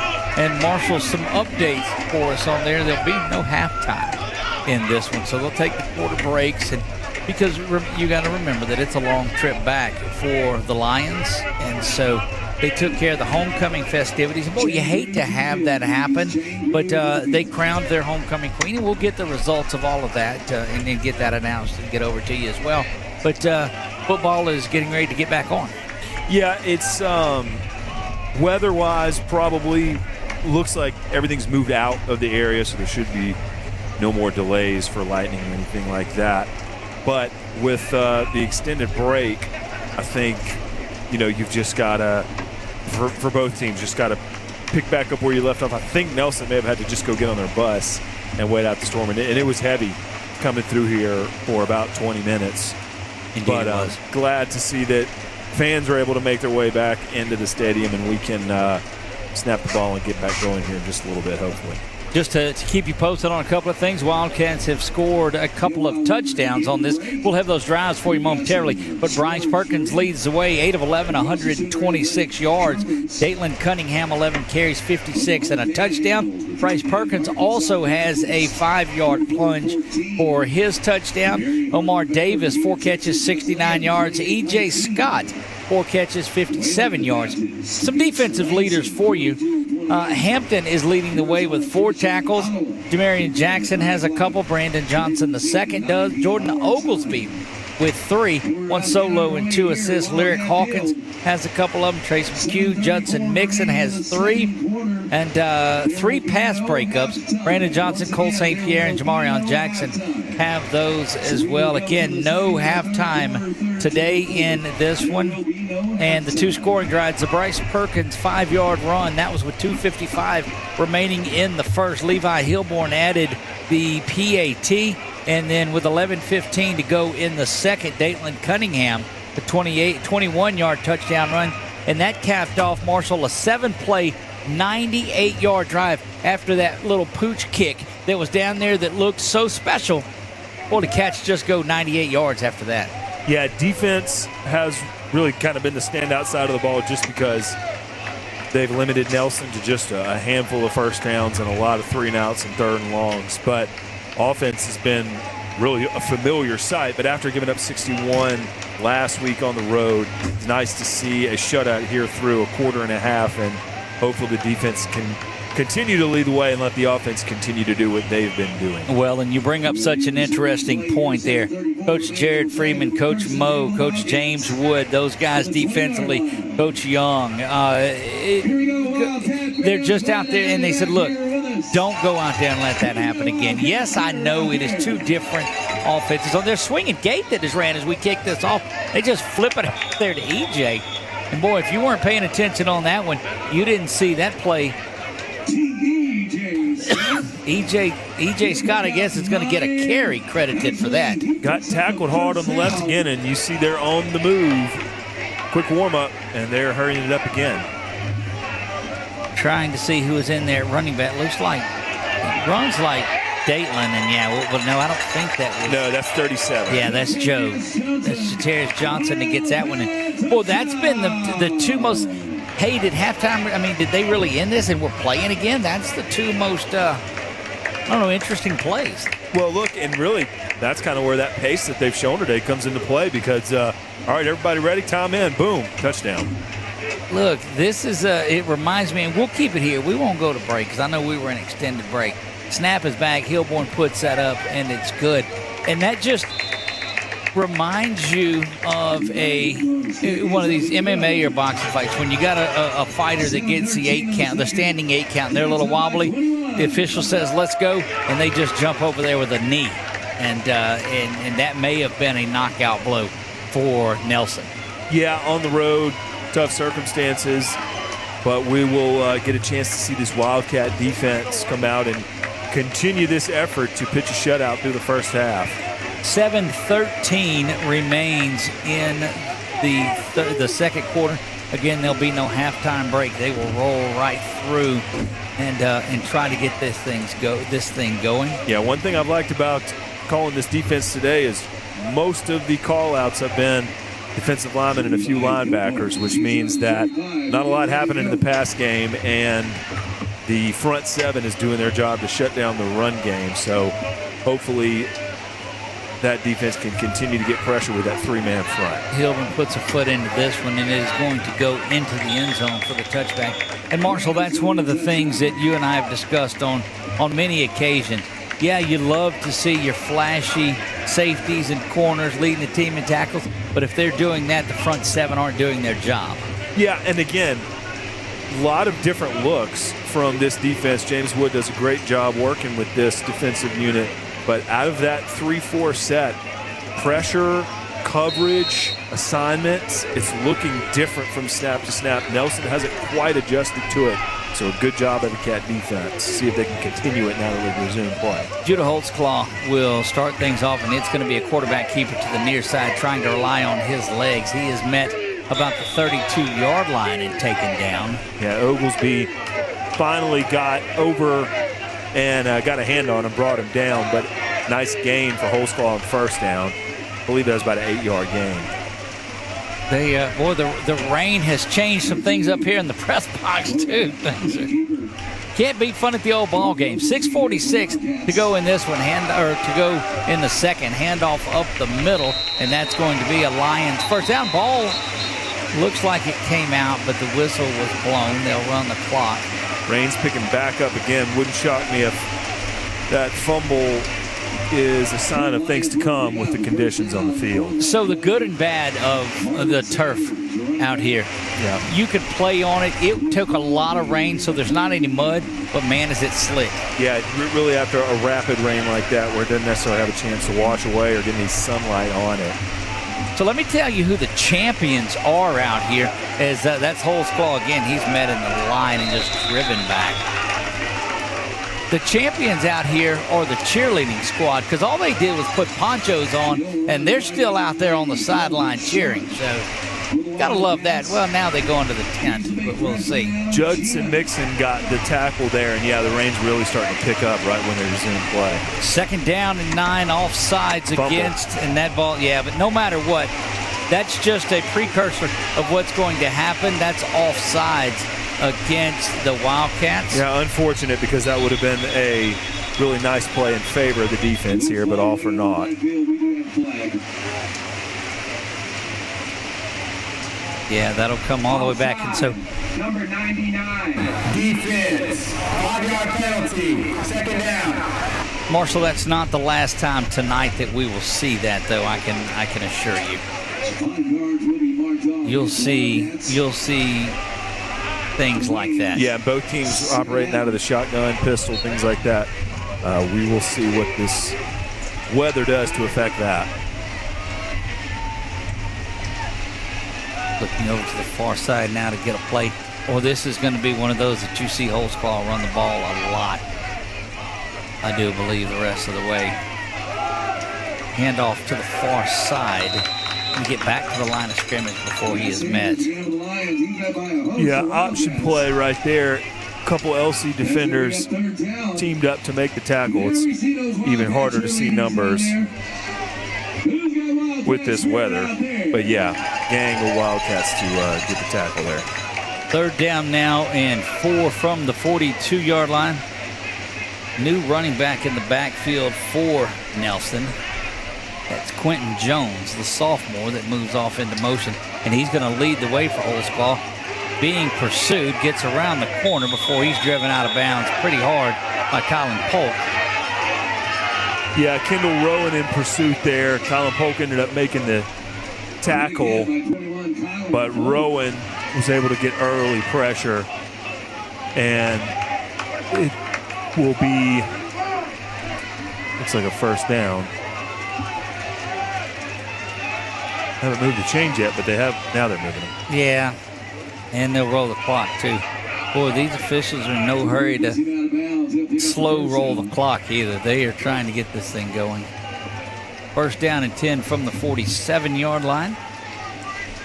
Holzclaw and company, and that is correction, that is Coughlin, I believe. No. It is Greg Guidry that is back there with him. Coughlin wears 6 on the far side. And is there a penalty or is there? No, you could see that they were trying. Let's go down. Hang on. The officials were not ready. The officials weren't ready, but they marked it ready for play. I think they may have been swapping the ball out. But they just did. They just put a new ball in. Both of these teams running some tempo. I don't think we've ever seen a team run with the tempo that LC did on the drive before the rain and then when they came out of it. Snap is there on 1st and 10. Good pressure on the inside while that interior line doing work. Yeah, again, just a combo of tackles. Ogles being there at the bottom along with Jamarian Jackson. And I believe it looked like that was Cooper Russell in there as well. 2nd down and 9. Empty backfield now for the Lions. 2 receivers to the top, 2 to the near side. And now motion going around. Guidry will go to the far side. That ball bobbles around, and this is where the trouble lies in. Holzclaw does a good job of getting out of the backfield and going to avoid the sack. Fumble Ball again. comes out. Kelsey got it. Yeah, he was diving forward, and the ball came out, and the Cats are going to have this one. Boy, you're going to see some sloppiness the entire rest of the way. Yeah, I mean, that's right. These conditions, we're sitting here in the air-conditioned booth, but it's got to be rough out there for both teams. And if you know anything about rain in Louisiana, a lot of times you get that rain, you get that, it doesn't necessarily cool it off right away. You get that humidity out there. This late in the evening, it might not be as bad, but it's still so slick, and that turf is slick, and it's tough. Cats 11 here, 1st down and 10 from their own 49-yard line. 3:29 to go until the end of the 2nd. Snap is back there. Play action. Perkins looking to go back this side, in and out of the hands of Dayton Cunningham, who had released out of the backfield. It's just going to be tough to execute those plays with everything being as wet as it is. Play action, got to get it to Dayton in the backfield, but have to find a way to execute those with everything being so wet. They'll reset things. 2nd down and 10. Perkins again in there. Handoff this time is to Dayton. Dayton with a little stutter step there and is going to grind forward for 8 on the play. It'll be 3rd down and 2 when the Cats hurry back to the line of scrimmage. Inside of Nelson territory now. Yep, officially mark him at the 44. Quick snap. Cunningham's got it again. He's going to bang forward to the 40, and he'll have the 1st down by about a yard. And continuing to toss around. Dayton that time was number 8 on the play. That's Jackson Spence, and you've got an injured Lion on the ground. Can't see it with the number, with the hair. Cunningham almost broke through there. He's running behind Elijah Jackson. Going to go up the left side. And a couple more of those, he might find a crease, get a defender to slip, and he could be on his way. And we'll look at what he's doing. He and Joe have ran the ball very effectively today. Let's get back over to the offensive side of it. Dayton Cunningham, 13 carries, 67 yards, and Joe Johnson, 8 carries, 57. Both have touchdowns, as well as Bryce Perkins. So 3 rushing touchdowns in a game that, with the rain here now, you would expect that. But, these touchdowns came before the rain. Yeah, almost 5 minutes gone by since they resumed play on the game clock.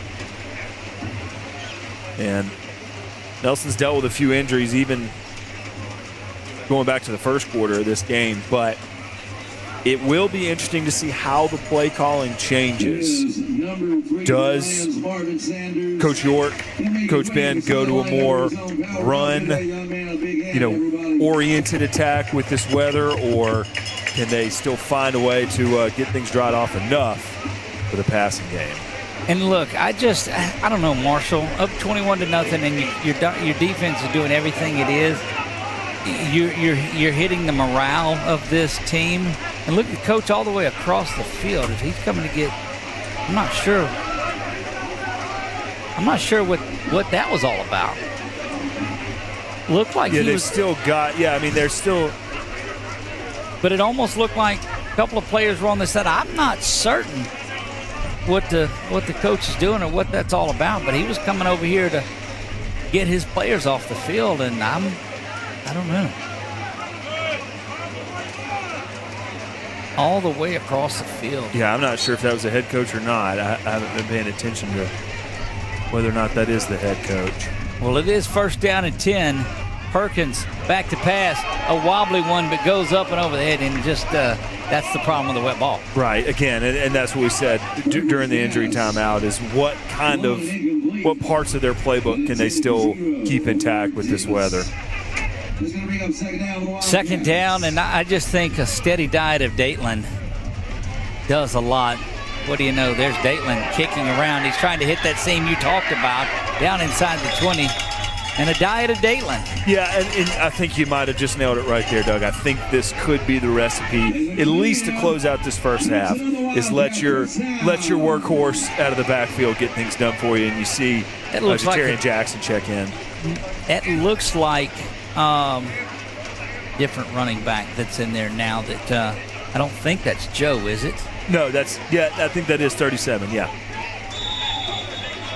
And it's really hard to see through the glass right now. Because James Owens plays a little bit, and we'll just have to see if that's 37. Okay, then Joe is back out there again. Yeah, James Owens 34, I believe. Yes, he is. That's correct. That's correct. A touchdown against Fort Lauderdale. 2-minute timeout. Not a warning, not any of that. A 2-minute timeout, they call it. Well, at least there's no severe thunderstorm warning anymore. We've been warned enough for today.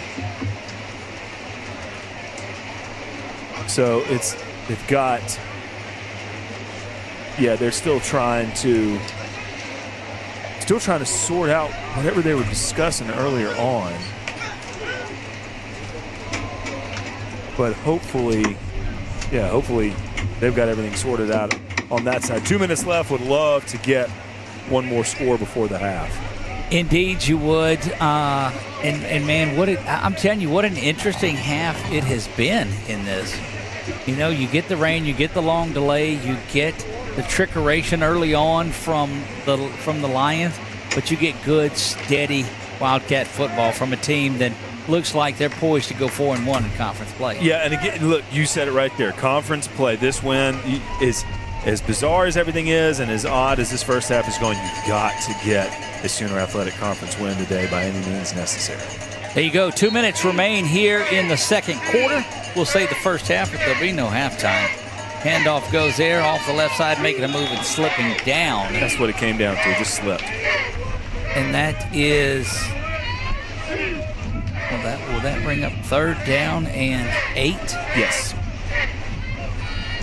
Omar comes into the game. We haven't seen him on the last couple of drives. Yeah, Jaden Wells was in there blocking at tight end. He checks out. Pistol formation again. Could see a pass. Snap. They nearly drawing off sides, and they will get off sides out of the deal.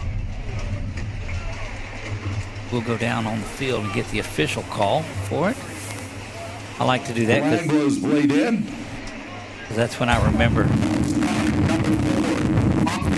They're calling false start against E.J. Scott. So now, instead of 3rd and 7, you've got 3rd and 12. And was kind of on the lookout for a pass out of that pistol formation.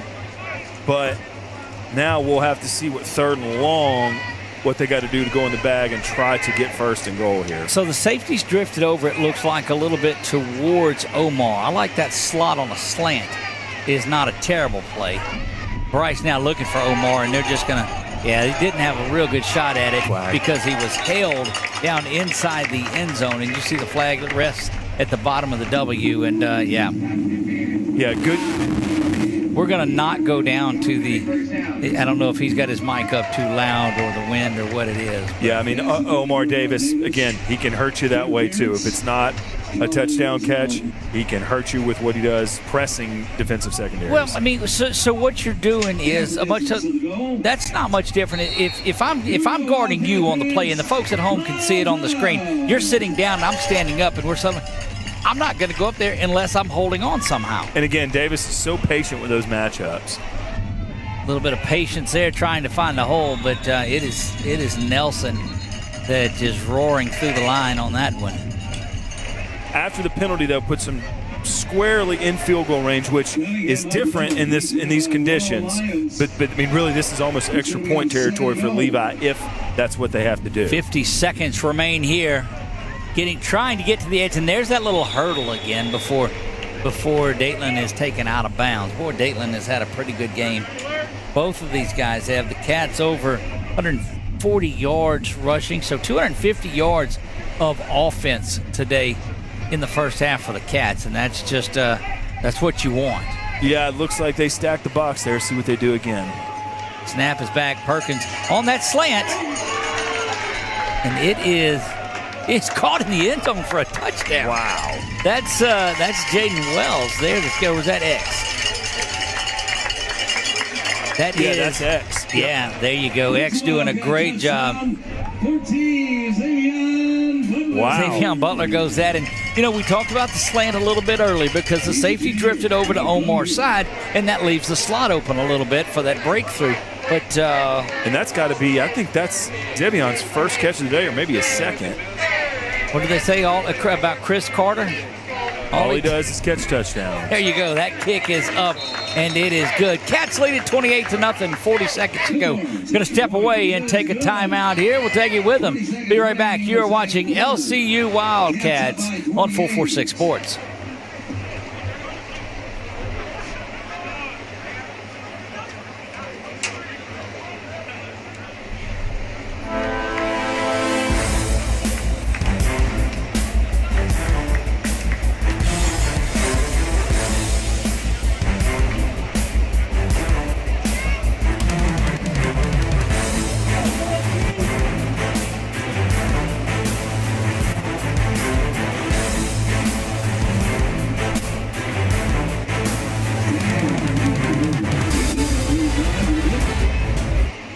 And we are back here to Wildcat Stadium. It is homecoming 2025, and the Wildcat faithful have stuck around. The folks from Nelson are going to stick around because they've just got that long drive back. That kick is lifted high and back and going to go into the end zone again. And boy, Levi has been putting the ball in the end zone with regularity today. Yep, and it's done that all season, but really makes it easy on your kick coverage team. Although, kind of prevents Jordan from getting more highlight tackle opportunities on kickoff return. He's going to have to work that out somehow defensively. And look, that's the one thing that you know about Jordan Oglesby is they're good fundamental tackles. But man, does it look really good. Yeah, Jordan's played at a high level, and he's played at the highest levels of college football. So this for him is really a chance for him to shine and show what a leader he is on D. Indeed. Here comes Holzclaw. He'll come try to do something with 40 seconds.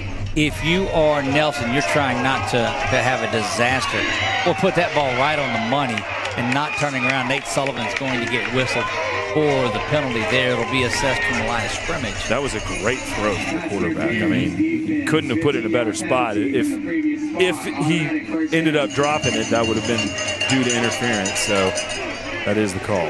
And you look, I love the coverage from Nate Sullivan out there. He was right on. But sometimes, it's just football plays that happen. Breadbasket. Yeah. That's right.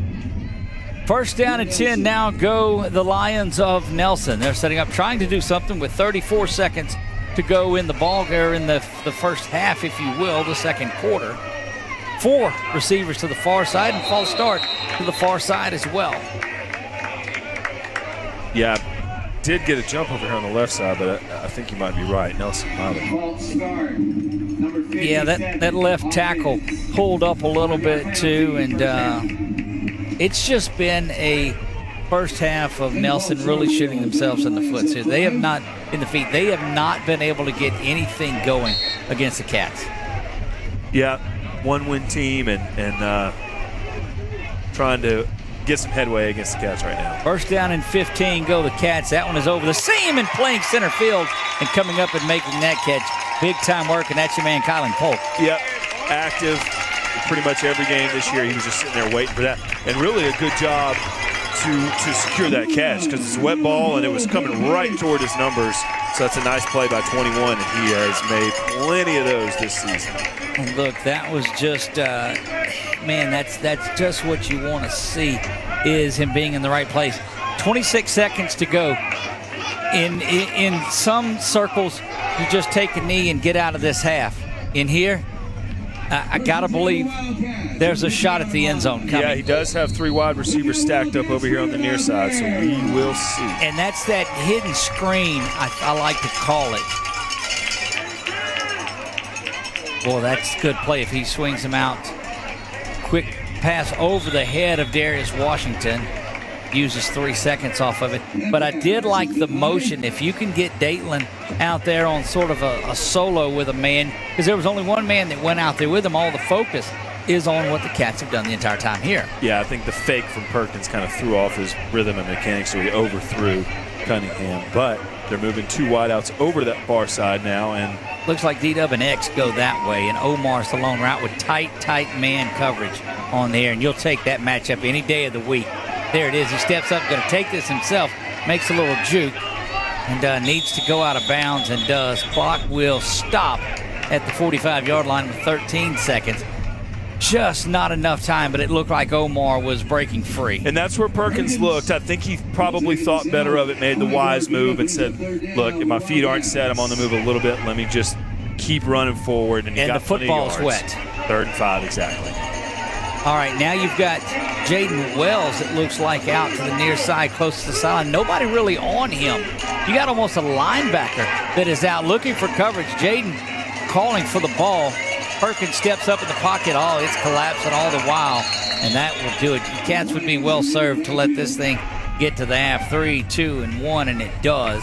And that is your first half. Again, don't go anywhere. We're going to start this thing right back up. They'll kick off, and it will go to the Wildcats to start things off, as I believe Nelson took the ball to start things. Yes. Okay. So the Cats will have it. They'll take a brief break. We'll take it with them. We'll be right back. Wildcats lead at the half, 28-0. We'll be back right after this.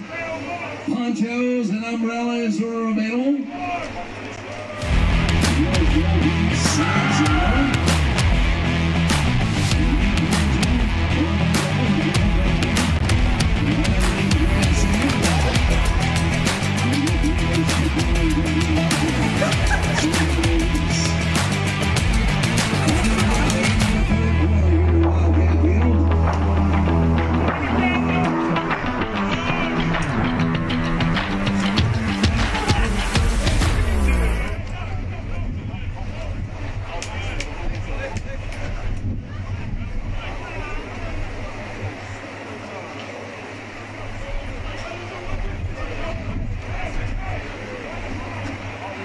And we are back here.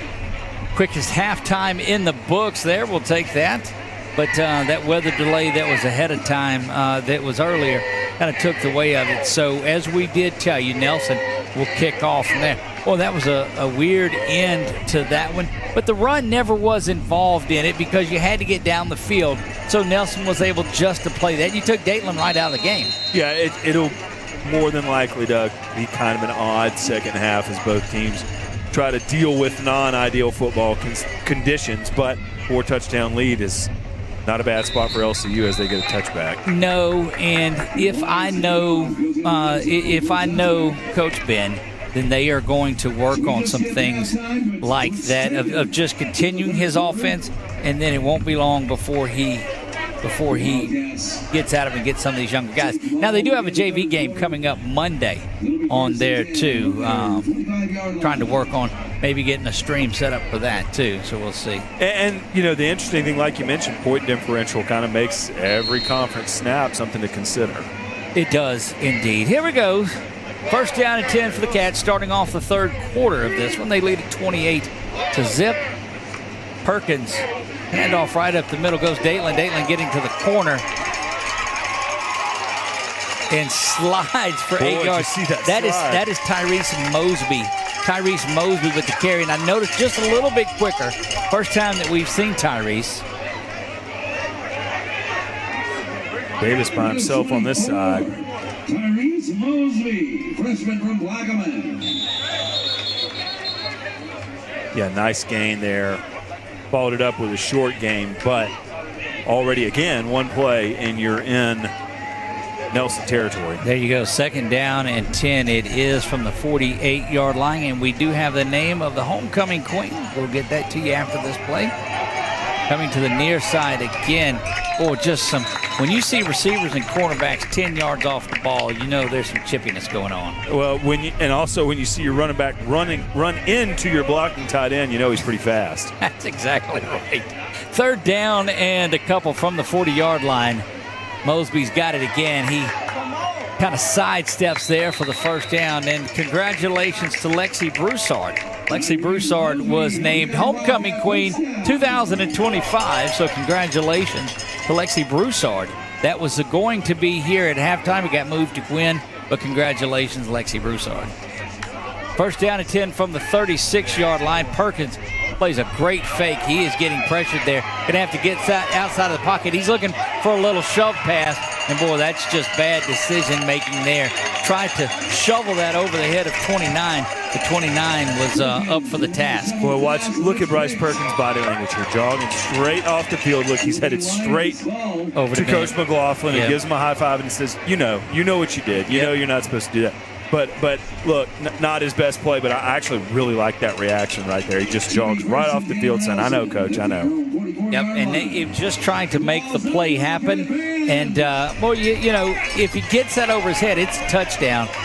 But he didn't. It's a pick, and that defense is going to stand up here. Again, I love that interaction between head coach and quarterback. That's a perfect moment to just say, look, you're my guy, and next time we go out there, let's see what we can do to do a little better. 1st down and 10 from the 44-yard line. Handoff to the near side. Oh, the pursuit. Look at that. Blows the whistle. That's Marcus Hampton. Yeah, he has been everywhere in this one. You go back a play earlier, Marshall, and the relationship that Coach Ben has with Bryce Perkins. You'll listen to a man whose banner, his All-American banner, is hanging underneath the stadium any chance you get. Yeah, I mean, to me, Bryce is an extension of Ben McLaughlin on the field the way that I've seen him play this year. I really like him back there, despite that mistake. Boy, that's such high praise. 2nd down and 12, but I am right there with you, partner. 3 to the top, and now motion sends a 4th. Going to keep it himself this time and slide up. Now it's where he starts the slide. Where he goes is where they'll mark it. So that ended up out to the 48, but will be marked back at the 47 of Nelson in that. Yeah, and you credit Hampton with the tackle there. He's the one who forced the slide down. So, again, 41, very, very active. Holtzclaw and this Nelson Lions offense with 5 wide receivers. Here comes pressure from the top. Picked up pretty well, but the Cats continue to bring it. Got to be another opportunity, and that one is knocked away. 2 receivers there.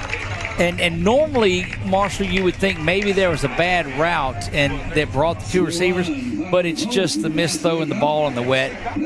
Yeah, they brought 5 defenders on a rush right there, a little bit of a blitz. Sped Nelson up, and with that rhythm being disrupted, bit of an underthrow, good coverage, and 4th down. And we've seen Holtzclaw kick it from here. Again, nobody back, and I mean, why not? I agree. Yeah, I think they'll go for it here and see if they can get 7 yards. Now you see the corners for Wildcats pressing up after the audible. Well, that makes such a difference in the way you call it and see it. Now they drop back into coverage. Back to pass this Holtzclaw again. Coverage sack working its way out here. Still got time. He gets hit hard at the end of it. Ball is thrown out of bounds. And Holtzclaw goes down pretty good. But look at the coverage back at the back. They declined the penalty, and so out there on coverage was Jordan Oglesby, also along with him Judson Mixon, and you've heard so many defensive names all night long being called. Yeah, I agree with you, Doug. That was a coverage sack. That play was, you saw the Holtzclaw had his reads, and he could tell right away, oh goodness, no one's there. Just under 12 minutes here in the 3rd quarter of play. Ball rests at the 47-yard line. 28-0 Cats lead this one. Looking to go to 5-3 on the season overall. We can see the coaches are just outside our door. Handoff goes to the near side, out to the 40, and banging around down inside the 40. Good-looking run there by Dayton Cunningham. You notice the difference, and that's why it was easy to spot Mosby. He hits just a little bit quicker. He's got a little smaller frame and a little bit more speed. Fresh legs. That makes the difference. 7-yard pickup down to the 40-yard line of plus territory. Dayton's got it again, continues to grind away, and look for people to hit. My goodness, rumbling down inside the 25 to the 23. Gavin Lilly, our guy, manhandled his assignment on that play. Really good job blocking. A little bit of a broken record there as Gavin Lilly manhandles a lot of folks he plays. Yeah, they run behind him often, and they should. There's that 3-man bunch to the near side. Somebody hide behind Omar, and they give it back to Dayton, who will just find the line of scrimmage. Yeah, actually give him 3. Again, no 2 plays the same in this offense. Hitting different gaps on these running plays.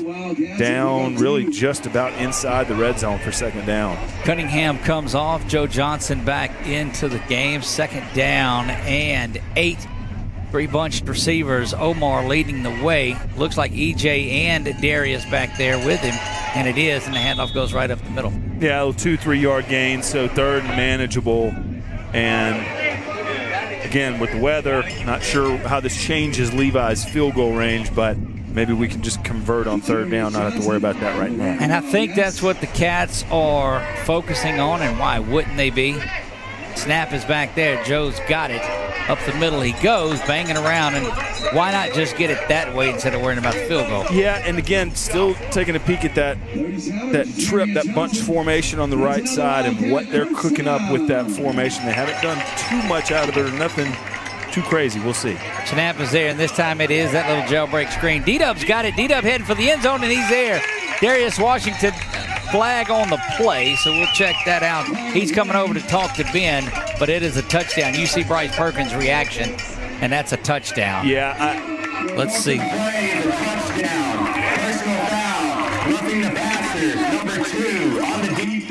Yeah, so that'll be assessed on the kickoff. Yeah, and look, you and I have gotten kind of used to this playbook a little bit this season. You figured something was coming out of that formation right on time.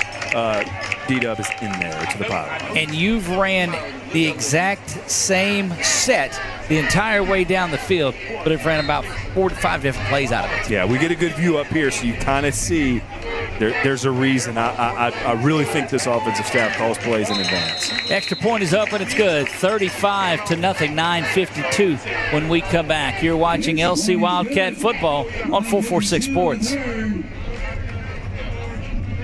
Wildcats up 35.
Young Nursery for helping bring you high school and college sports around the state of Louisiana. Doug and Marshall Leffler, and the Cats lead this 35 to nothing.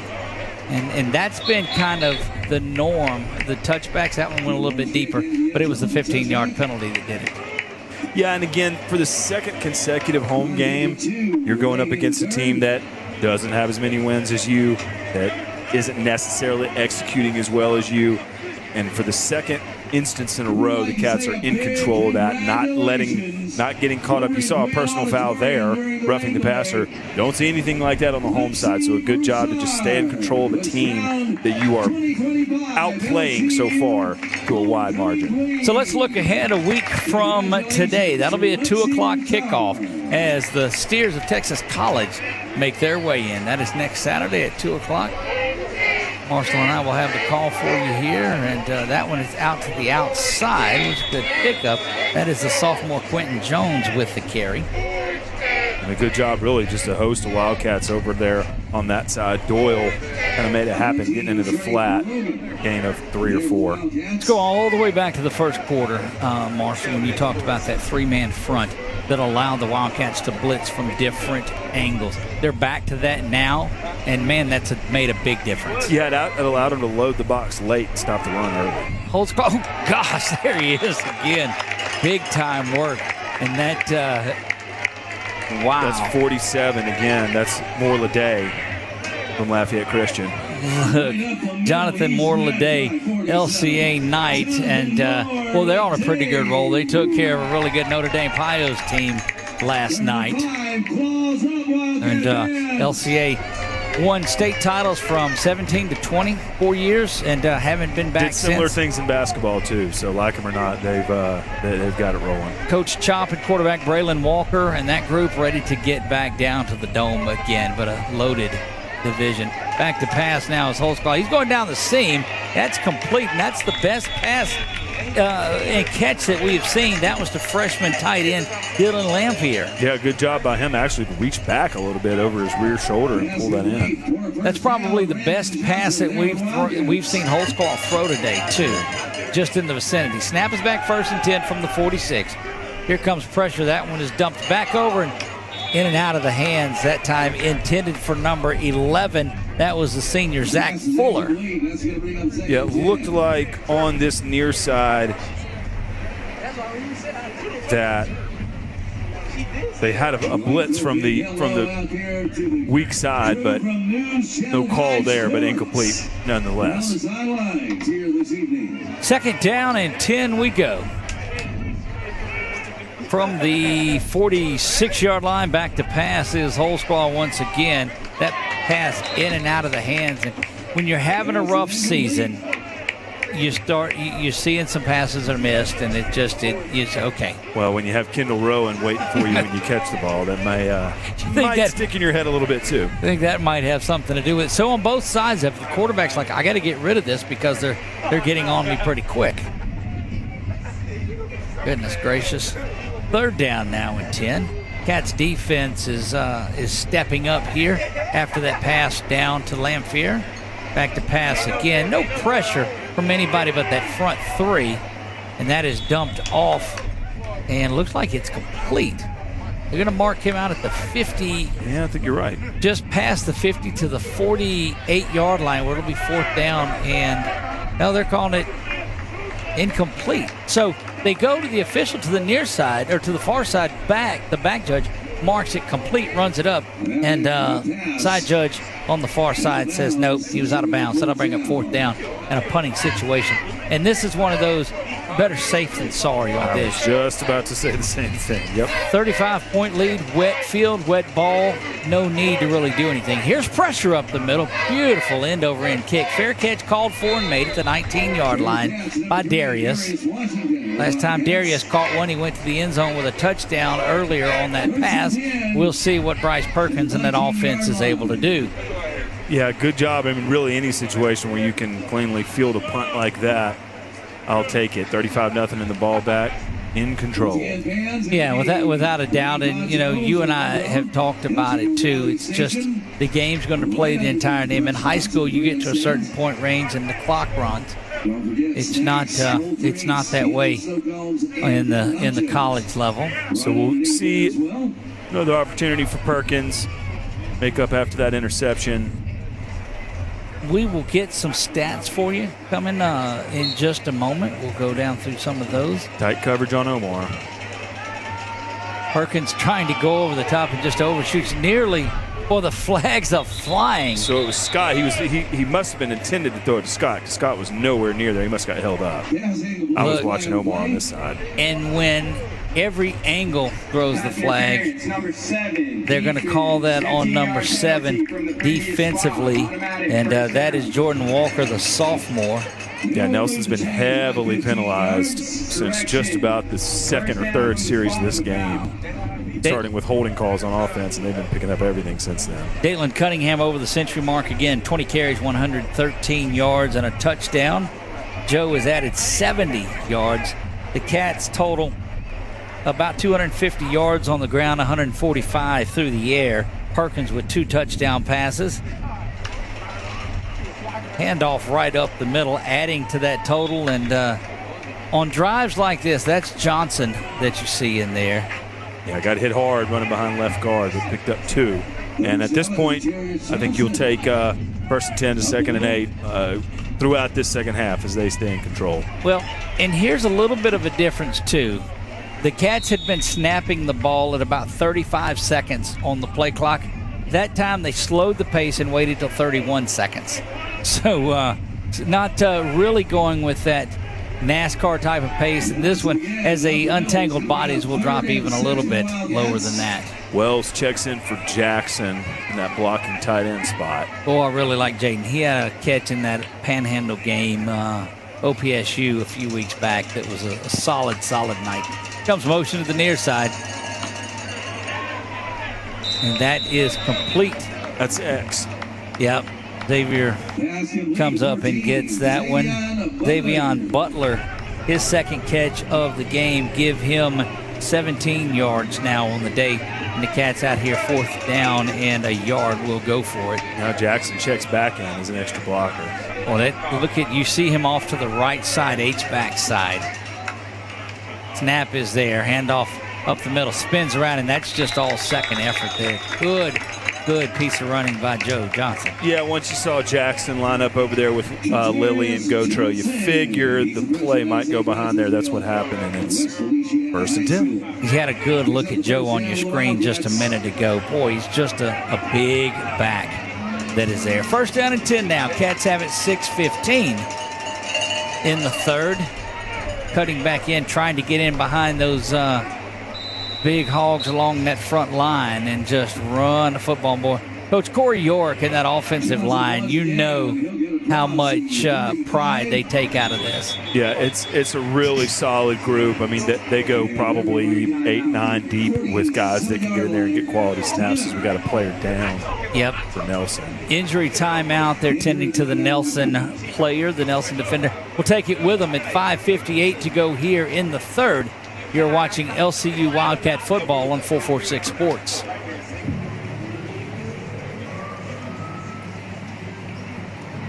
Our mentality is really strong. We know that we won last season, but we still have a lot of hard work to do.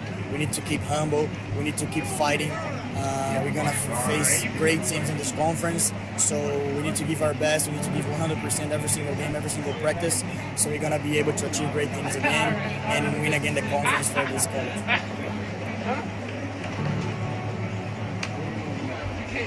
There's a reason why more of your friends and neighbors talk about their cataract surgery at Wallace Eye Associates. They know our tradition of eye excellence spans decades. They also know how committed we are to our local community.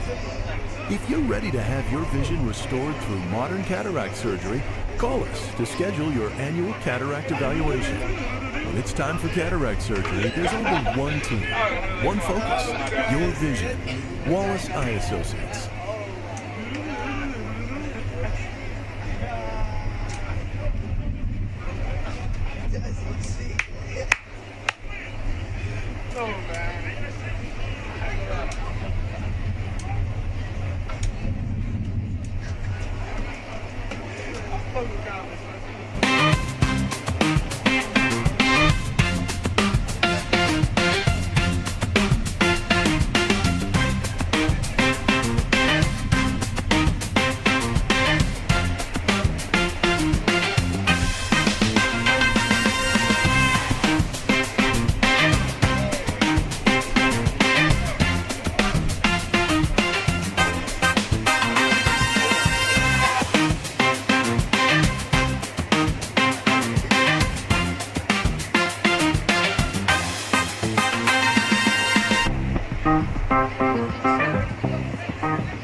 7. Again, we're at 446 Sports. Delighted to have you. Go check us out on YouTube. Not able to. I need to jump in and see if my YouTube friends are over there too, because we on our road games we check in with the comment section a lot, and one of those that we talk to is the mom of Brennan Hawkins, and of course he is out, so we send out our best to him, picking up 4 on the play there. I think that's James Owens. No, excuse me, it's 24. 24 is Tyrese Mosby. He came in right before the injury timeout. And then, of course, came off and right back into it. Yeah, but he'll stay in there now. Perkins scoots back into the shotgun, been out of the pistol here in his previous drives. 3rd down now and 6. Perkins back to pass, facing pressure. Screen is set up. That little drag to X comes across. X having to make a man miss. Makes a little bit of a move, but it'll get down and where it's 4th down, and they'll go for it. Yeah, up to the line quickly. Let's see. They keep the same formation for the most part. We'll see if they put Scott in motion pre-snap. Look, I am such a fan of what Butler does, and boy, they're not going to get it just a yard, so that'll be a turnover on downs. Yeah, really. I mean, that's one of the first key plays that Nelson's come through and won. 4th down. I don't think that LCU has had a failed 4th down conversion yet this game, and they've had a couple attempts. So nice job. And really, I'm watching Nelson play hard. I really am. They're hitting hard every single time. And I would ask for nothing less from a team, no matter what the score is. So folks asking about can we wipe the window or camera lens off? We do, but that condensation that's out there and the moisture, it makes it difficult to keep it going. So bear with us on there, but thanks for watching. And we'll see here that same lineup, but they're going 4 lined up to the left. That pass is caught out to the near side 50 and upended there near the 35-yard line. That was 25 with the tackle for the Cats, Ashton Sanders Jr. out of Southern Lab. And again, you're seeing Greg Guidry, the freshman. Keep an eye on the Lions freshman there.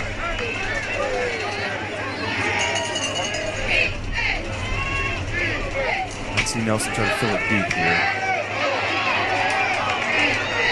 Spinning around there from the 50, trying to dump that off and going to be just out of bounds. But again, just such great pressure. Yeah, I think that Nelson was looking deep there out of that formation, bringing those 2 wideouts close in on the right. But 3 Cat defenders in the background, nothing doing for Nelson. So we're going back through some of the earlier comments in the chat, and we did see Miss Morgan on there too, and she says, yeah, that was her son, Brennan Hawkins, that broke his foot during practice on Thursday. Last play of practice on Thursday, and now he's out. But had really gotten better every day. And when I talked to some of the coaches about it in our weekly meeting about injuries, that one is dumped off. When we talked to them about it, they said he's that rare young man that had been getting better every day of practice, and that's Brennan Hawkins. And you know how many times we said his name. Yeah, and I mean, to that point, we've said his name more and more, and he was the first touchdown scored in the Texas Wesleyan game last week, a big target and a significant loss for the Cats. He's really an effective player in there, not just pass catching, but blocking too, so he will be missed. Indeed, but certainly well thought of and represented out here too, and he'll be back. 3rd down and 10 now from the 35-yard line. Back to pass, trying to go get all of it here. Got a man open, closing so well. So there was no defender on that intended receiver. He motioned over there pre-snap. No one moved over to cover him, and a good job by Nelson to recognize that, but not bad by the Cat secondary to close in on that. There was 2 defenders on 3 receivers. Look, Nate Sullivan reacts to things like that so well, and he just saw it and he came and closed on it. 9 times out of 10, that's a touchdown right there. I agree. But he closed and knocked it away. You don't have to pick every ball. Just get the PBU, get the pass breakup. There we go. Stays with 4 wideouts. They split it 2-2 this time. I think that's straightened up a little bit on that camera view. A little bit of a hold there. rolling out of the pocket on 4th down, and that one is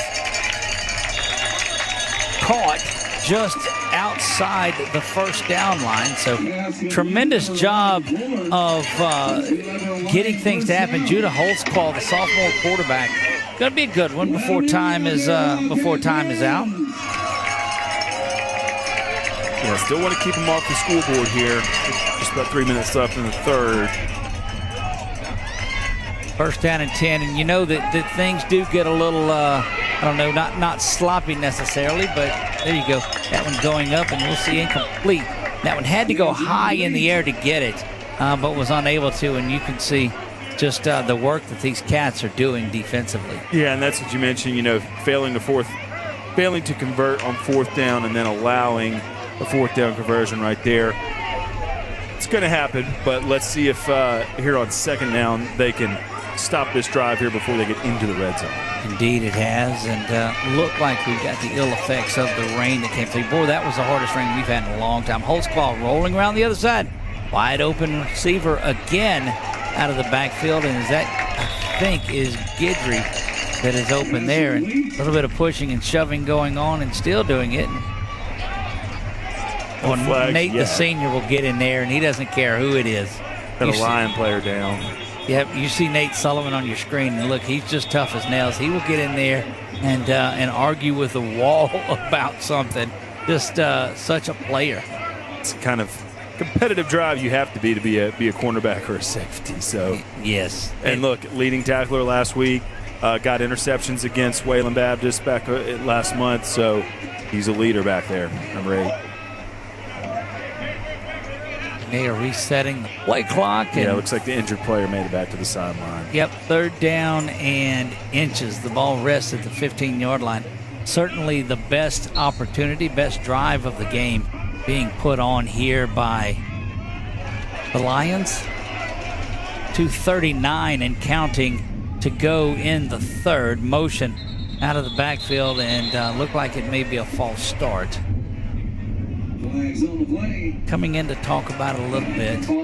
It is false start instead of back to the 5. So you go from 3rd down and inches to 3rd down and a little over 5. Got both Voorhees and Sullivan were up tight corners on that play. Of course, up against the end zone, you could do that, but they're not wanting to let them get 6 or even 3 on this drive, I can tell you that. No, not at all. There you get a good look inside. That's probably our best camera view of any of them. 3rd down and 5. Holtzclaw back to pass. Judah with a little pump fake, trying to step out, but great work to hang on to him in the middle. And look, he has been everywhere today. Jonathan Morladay. Jonathan Morladay, and just, he's been everywhere. I thought for sure the Holtzclaw was gone to the sticks for a 1st down, but forces a 4th down, and I think we'll see a field goal attempt, which is not guaranteed at all. It'll be about a 37-yarder soaking wet. And remember that first drive with all the trickeration. Don't think that something out of the Les Miles playbook isn't a possibility here.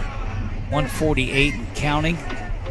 Snap is back. This one will be from 27. It is up there for 37. It is up, and it is good. So the first points on the board for the Lions of Nelson come on the 37-yard field goal. We'll be back right after this. You are watching Sooner Athletic Conference football on 446 Sports.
And we're back here at Wildcat Stadium. Cats lead this one 35-3.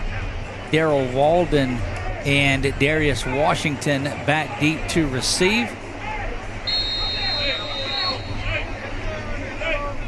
Lions set to kick it away for just the second time today. Puts a foot into this one with 1:40 remaining in the third, and that's going to go up to the up back. And that is Travis Adams, I believe is who that is, to the 40 now. Travis, the Tioga product, out to the 47-yard line. And normally where Travis is, nope, that is Cervoni. That is the freshman out of Tioga High School. That is Cervoni that is on the return. Colin Cervoni is the gentleman that had that one. It looked like where normally Travis goes, but he was on the field. He's coming off right now. The young man out of Largo, Florida, which came over with Omar Davis. And has been big in a few games so far this year. Indeed he has. Came in when D-Dub and EJ were out. He filled a big role. A lot of guys did, and that's where you got some experience on. Butler, Cervoni got some. Snap is back there. Hand off to the far side. Not going to really gain much of anything. That was Datelin with the run. And they'll go second down. First time the Cats have been behind the sticks in a while after a first down play. Perkins has it high snap, but he's able to corral it. Now just has to tuck his head and hope for the best. And that's back-to-back losses. That's actually going to be credited as a sack. High snap, and to start the third quarter, that would have probably gone away as it was wet. But I think things have dried out pretty well now. So Perkins was able to corral it as 39 and 38 and 37 on the play clock, or on the game clock. Now Washington in motion into the slot now. See if they can find some space over there. Perkins with a little play action. Boy, just a pretty spiral down the field, and that's just good coverage. And there's going to be a Washington got held up. Yeah, you're going to have a personal foul down at the line of scrimmage too. Not sure if they're going to call it on 71 or 44. They didn't call it in the backfield, but no, you got a flag Washington down here. Clearly got his arm held. Yep. Or else he might have been under that ball.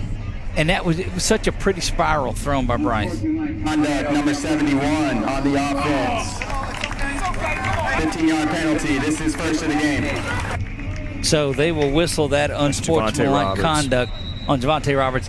And he lays down, it looked like, and you see Javante coming off there. And it's been a battle down in the trenches, and the coaches don't really give him. He says, look, I understand, as Coach York was telling them a little something there. Yeah, I think just about everybody was confused about the result of that play, but he'll take a break. Ben trying to get an explanation, Coach McLaughlin, trying to get an explanation on that. I won't call him Ben when we go to lunch, but it's Coach McLaughlin up here, so Coach Ben. 22 seconds remain in this lengthy third quarter of play. 32-point lead in the second half. He may let you call him. May get away with it. That's right. Sure. And it's homecoming. Look, he an alumni here. He met his wife here, and his family began here, and they are true blue LCU. He's the man for the job. Without a doubt. Look, it's I love where the program's at, but really looking forward to where it's going to be.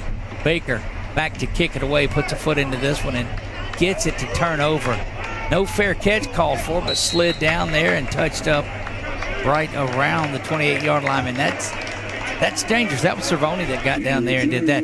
But man, that's one of those that you got to make the fair catch. Yeah, with a wet ball, and those Trey Grogan down there, the gunner. But we will see this defense again allowed a field goal after good field position after not getting it on fourth down. So pinning them back on their own end of the field should have some more success this drive. First down and 10 go the Lions. Could be like the last play of the third quarter. Yeah, 14 seconds remain in it. Motion in the backfield. A little shoulder pump there. And ball comes out. Cats may have it. They're going to call second down. Yeah, Nelson player jumped on top of that. That'll end the third. That will do it for 3 quarters. Wildcats lead at 35-3 when we come back in the fourth.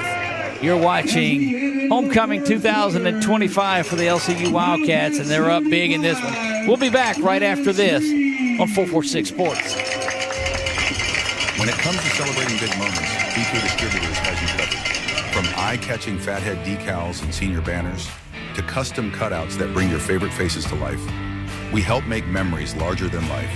Cheer loud and proud with hand fans and personalized signs, or honor achievements with awards and trophies that shine just as bright as the people who earn them. Whether it's for your school, your team, your business, or your community, BK Distributors delivers quality, creativity, and service you can trust.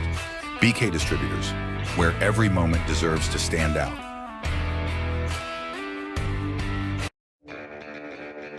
Are home problems turning your life upside down? Trust Southern Air Cooling, Heating, and Plumbing to save the day. From keeping you comfortable to plumbing repairs and even generators, we do it all.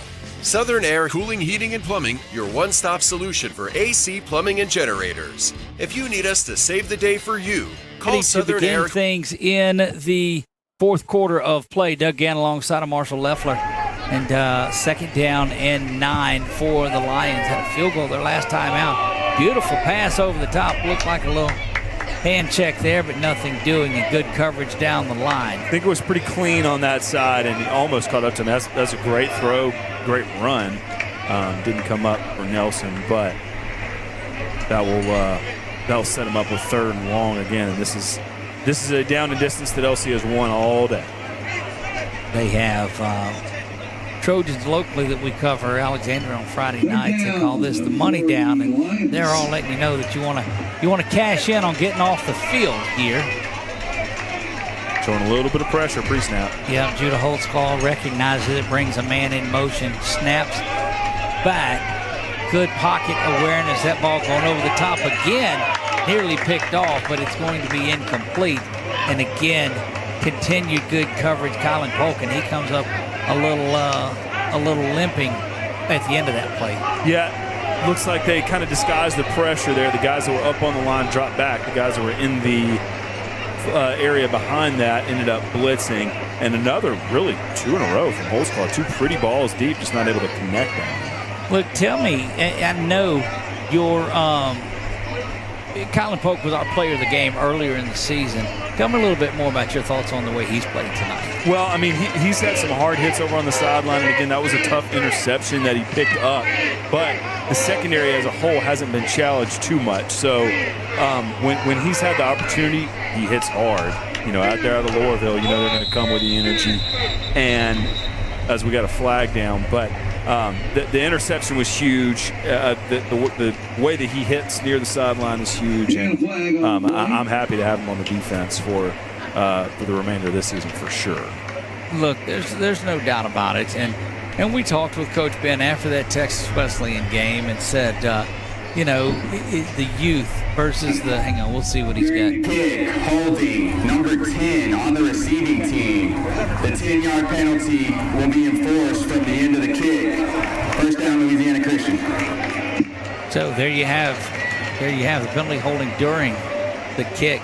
But you talk about these. He's got, I think, 6 guys out of 22 that won't be back next season. Is all you're losing. So you talk about some freshmen and sophomores, a couple of juniors that are making impacts and playing well. What about when they get, juniors and seniors in this, in addition to the freshmen you're bringing? It's perfectly on schedule with, year 2 of a coaching staff. So future's bright. I mean, there's no reason to not be super excited about it. Cats all the way back to the 12. Well, they'll start at first down and 10. Their first possession of the fourth quarter. Play action. That is a designed quarterback keeper, and ouch. And that he may have had a read over there to throw the ball, but again, after the interception that he threw, fourth quarter, clock's running right now. No reason to try to do too much or overextend yourself. This is that same, and I call it vanilla. It's that same set that they ran all 10 plays of that touchdown earlier, and they stay in there not showing anything to future opponents here at all. penalty flag on there, and he just chunks it away. Yeah, once he saw the flag, I think he let that one go. Flags. Get worked out what this is.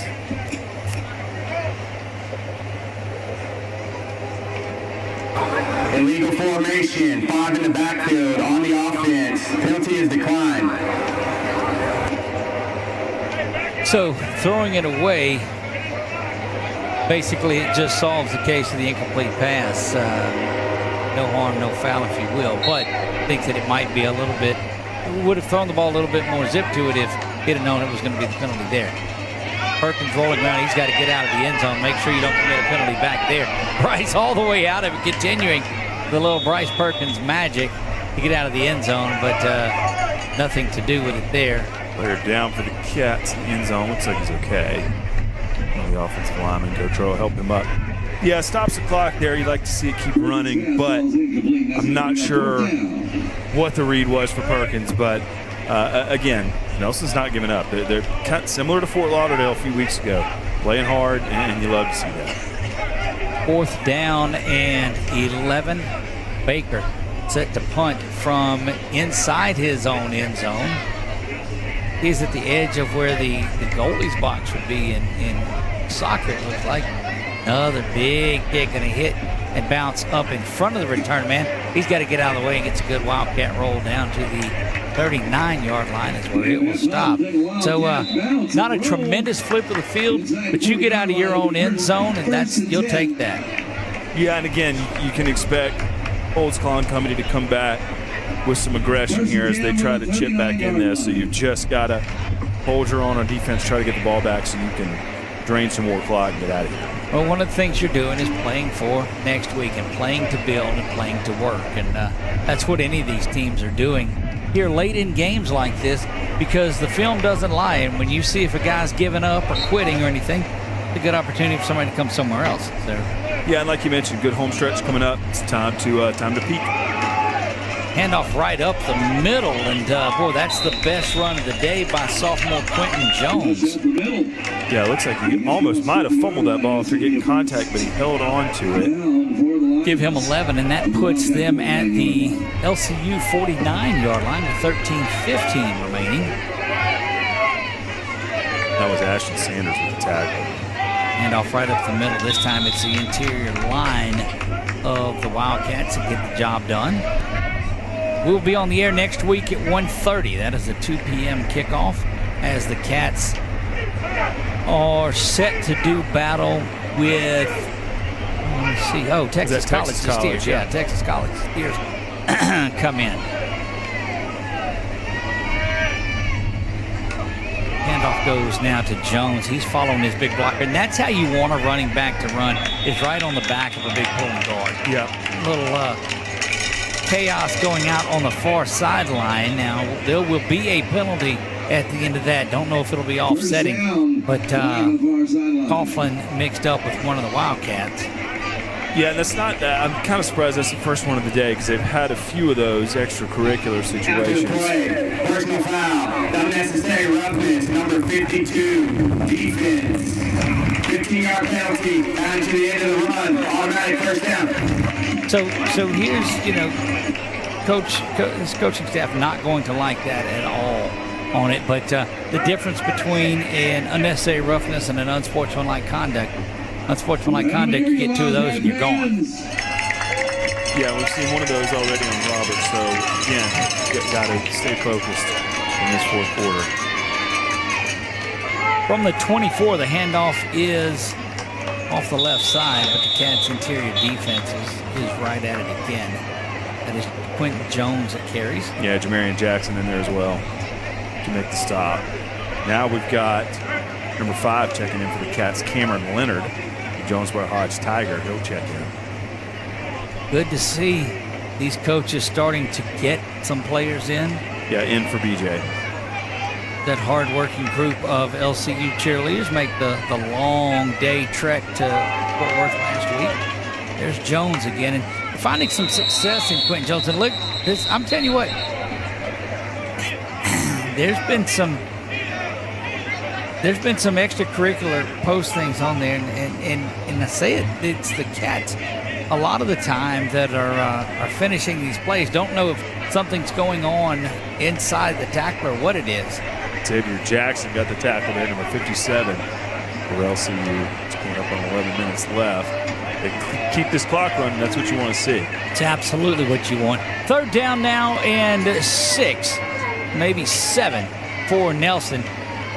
Back to pass, and that one in and out of the hands.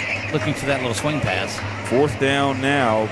Probably would see Holtzclaw go for it. He's a little gimpy coming out. He must have got hit on the ankle, but it's okay.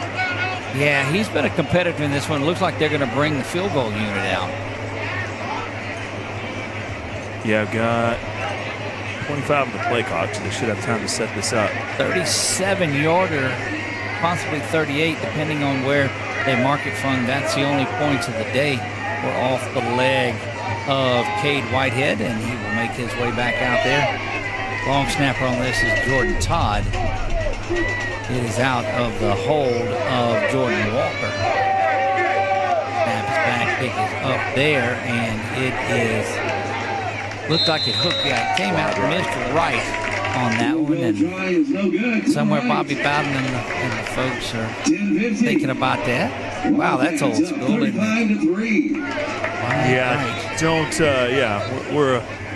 We're a long way from Buffalo Bills or Bobby Bowden or anywhere in between, but this Wildcat offense really has a chance here to kind of choke the life out of this game with 10:50 left. Whether or not you score 3, score 7, or anything like that, take some time off, chew up some of this field position, chew up some clock, and really put yourself in control here in the fourth quarter to put it away without any issues. Look, teams talk about that 2-minute offense when you want to hurry up and score. This is that 4-minute offense where you're just trying to take down as much of the time as you can. Looks like Joe off the right side banging around, and that is Johnson, who will be out to the 21-yard line. Well, you actually saw water splash up on that one when you hit the turf. You know, that's the one good thing about the turf is that you're able to get back out and play on still a good condition. There's no mud and slop that there would have been. Handoff is there up the middle. Johnson carrying some tacklers forward for a couple. Really nice job by Johnson to hit the hole there and get 2 yards. And third and manageable. Really need to see a third down conversion here. We've kind of stalled a little bit here in the late third quarter, but would really like to see a conversion here. And Marshall, you'd like to look at it and say, well, they've got some of their subs in this. They don't. These are the ones that are out there. Now, they haven't been running that same offense. And a 4-man front with 1 man set to blitz. Play action, Bryce is going to roll this side, but a flag on the far side of it. Yeah, so the intended receiver was D-Dub, and he slipped. I mean, he slipped all the way down on the turf as he tried to make his cut. And so he just had to dump it to Jackson. But Washington was the intended receiver there. Let's head down. Let's head down on the field and see what the White Hat has for us. Rex Rose is the referee tonight. I think you might be saying Elijah Jackson. Ineligible man downfield on the offense. Penalty is declined. It's 4th down. So yeah, that was where that came from. Is that Jackson? When Washington fell, Perkins had nowhere to go, so we threw it to Jackson, an eligible receiver. And I think we're going to see Preston Baker out here, if you remember him. Yep. Yes, he has got a hold to the last couple of them. Had good roll on the last one. I don't think he had as much distance on it, but certainly put a good roll on it. Saw him sprint over down from the net where he was practicing before. I don't know if he realized it was 4th down, but here he comes and gets one away. Yeah, not his best effort by any means, but is going to roll dead at the 45-yard line. And that's where the Nelson Lions will have it with 9:16 remaining in a Wildcat-dominated ball game. Yeah, and again, a conference game that if things go the way we think they will in the next 9:16, the Wildcats will take away with a win here. And gosh, you kind of already look forward to that Texas College game next. It's so nice to be at home for a few weeks, but so nice to have bunch of conference matchups to anticipate. It will be here, district action in full swing as the high schools move to week 8 in this one. Boy, that's hard to believe. Holtzclaw has it there. It's going to be a handoff to Jones again, who goes off to the far side. First down pickup of 2.5 maybe on the play. Wildcats didn't take off but about 1.5 minutes. You remember it was a little over 10 minutes when you talked about needing to run some time. And they didn't do it. Second down now and 7, let's say, from the 47-yard line. Snap is back there, trying to go get it. And good defensive work there. That pass was intended for number 12. And I believe that was Sanders again, Ashton Sanders Jr. in coverage. Former Kitten from Baton Rouge. Not really disappointed in the work that these DBs have done today at all. But, I was going to say, if he's a freshman, he's got a state championship ring 2 years ago. Right. Kittens beat the OCS Eagles. A lot of state titles on this roster. They really for are. The Wildcats. Yep. Back to pass is Holtzclaw, and that one is nearly intercepted in the middle of the play. And McHugh. He's like, I almost had it. Really, I did. Oh, yeah, Doyle. Yeah, Doyle Christian in there. Doyle. McHugh giving him love and giving him a hard time, too. But bring up 4th down, and they're going to punt it. Looks like Daryl Walden will make his way back now. So D-Dub's night at return man is over. Walden has done some impressive work returning kicks this year. He works on the kick return team. And that snapped way over the head, rolling back. And just going to fall on it. Yeah, you don't want to kick that one away at that point or anything, because that's where you end up getting a touchdown out of it the other way. Yeah, especially when you're not sure who in the black jerseys is chasing after you when you turn around. Right. So Walden won't get a shot there. But Washington, again, on that route, planted his foot around the 45-yard line and just slipped. It didn't look like he was injured, but I don't know if that was just precaution to take him off the punt return or just give Walden a shot. But, again, challenging conditions after that heavy rain came in quickly. Well, and just as you ask about it, Darius Washington makes his way out to the far side of the field. Oh, good. Okay. So certainly there. Daryl Walden is the slot receiver in this now, so it's also good to see. Handoff is off to the right side. That's Tyrese Mosby that's got it, I believe. Is that 24? Yep. No, that's 34. Yeah, so that's Woods. Yep. Or Owens, excuse me, James Owens. James Owens there. Down to 8:05 on the clock. Garrett Chancellor's in there now blocking. Owens off left side, stumbles forward inside the 10 to the 8-yard line and a yard shy of the first down on 3rd down. Going right behind Chancellor, and look at him hustling again. Up to the line, 37 seconds. And look, that is in it. Quarterback is Luke Landry. You talk about championship rings. Catholic New Iberia product Luke Landry, who was a force down there in New Iberia, down just below Lafayette. Yeah, got it done for him last year in the finals. Chancellor moves from right to left. Landry handoff up the middle, going to be close, but I don't think. Maybe the second, yeah, they'll give him on that second effort. He'll get the first down, it looks like. 34, James Owens. Your running back. Owens got in the end zone against Fort Lauderdale at the previous home game. He's knocking on the door again. Now Perkins is going to check back in at QB. On 4th down, so that means that Levi Hilborn's going to come in. This is is the field goal unit that will make their way out there. 6:45 and running. Yep, good to see. And the clock is running, so we have taken off some time. Play clock's running out. Let's see if they call a timeout here. Yeah, they do. And they do. And whereas you like to see that timeout taken, you don't like to see them have to do it. Yeah, you're going to look at the scoreboard. 6:35 remains. Wildcats on top of this one, 35-3. 4th down, field goal attempt coming up. But let's take this opportunity, again, congratulate our 2025 homecoming queen.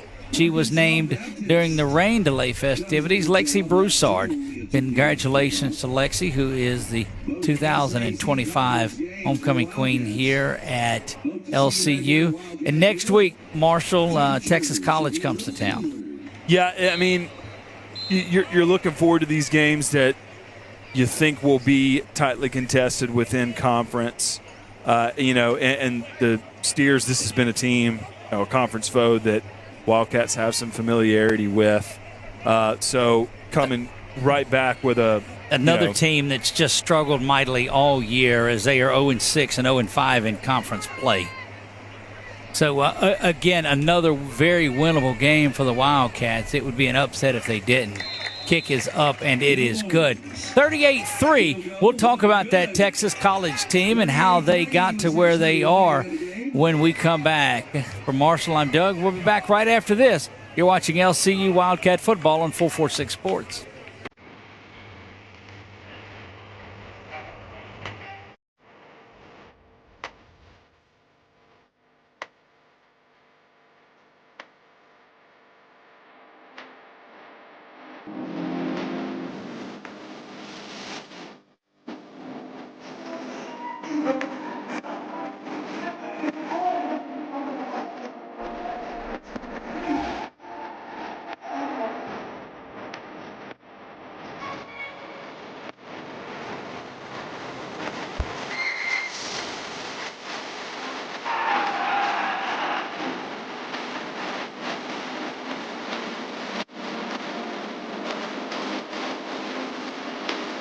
We are back, set for the Wildcats kickoff. Put a foot into that one, and it makes its way shy of the goal line. Puts a foot on it. We're going to take it out of there all the way across the field before he's tripped up the 20-yard line.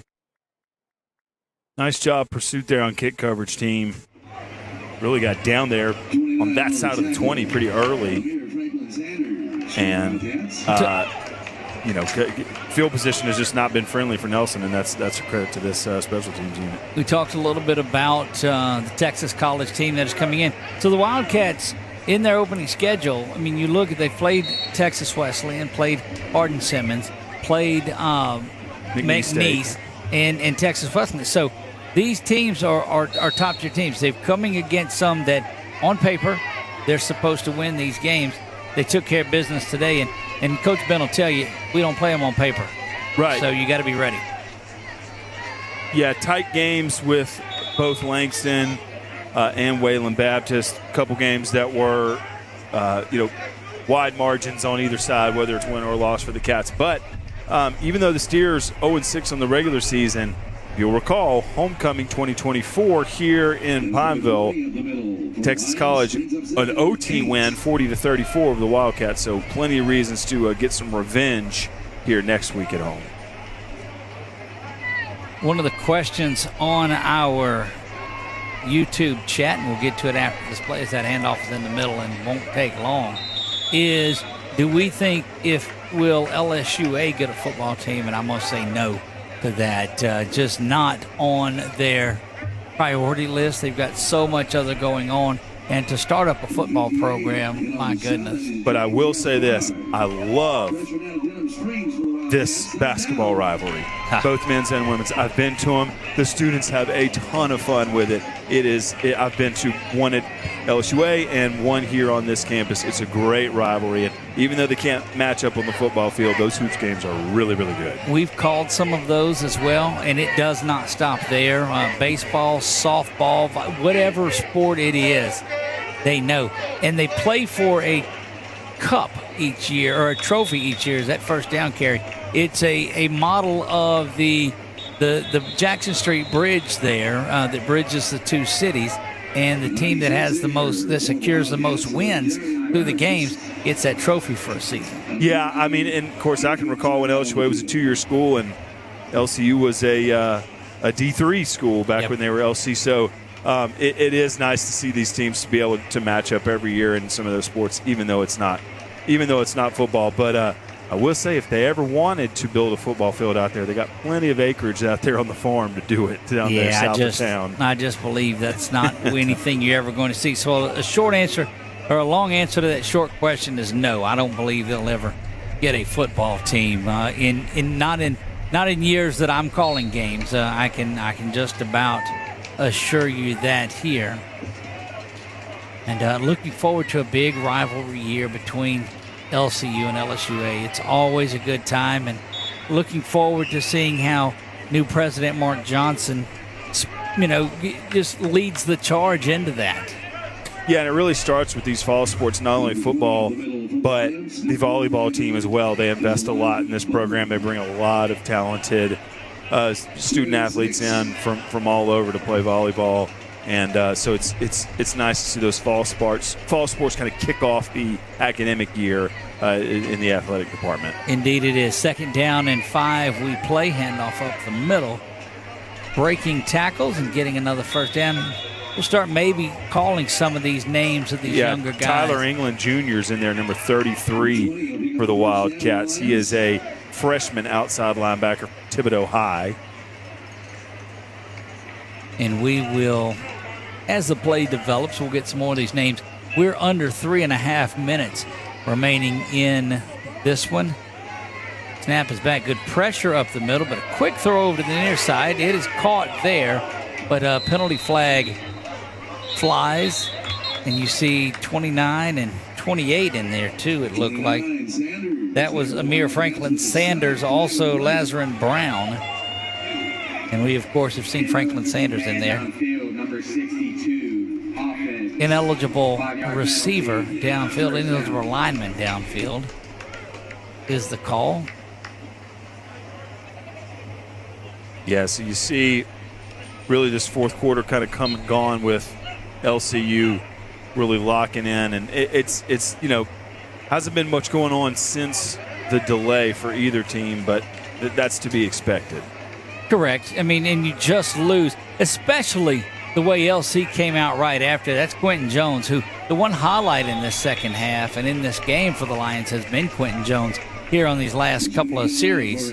Yeah, and again, on the part of LCU's defense, nice to see some new names and numbers in there to get a series or two in before clock hits 0. But really in control now to get a win, and I've got no problem with that. Look, a lot of fun in this one. Still a lot of folks on. If you have not hit the subscribe button yet, do that if you're watching over on YouTube. Fakes the jet sweep, and an inside handoff is there for a first down. Went over 5,500 subscribers, and it's all because of you at home. Still about 60% of our viewers aren't subscribers. Doesn't cost you anything. Hit that button, and you'll keep up with whatever and wherever we do. About 400 times a year we go live, and we're looking forward to having you there with us. Free sports are hard to come by this day and age. Exactly right. First down and 10 from the 39-yard line. Back to pass his whole squad once again. He's going over, and I think that's probably been his favorite pass, is that receiver down the seam. Yeah, it went back and got it. Reached back a little bit. Nice effort. Nelson's not giving up. 2-minute timeout is, 2-minute timeout is here. We'll take it with them and be right back. You're watching homecoming edition of 2025 Wildcat football right here on 446 Sports. Oh, you're right.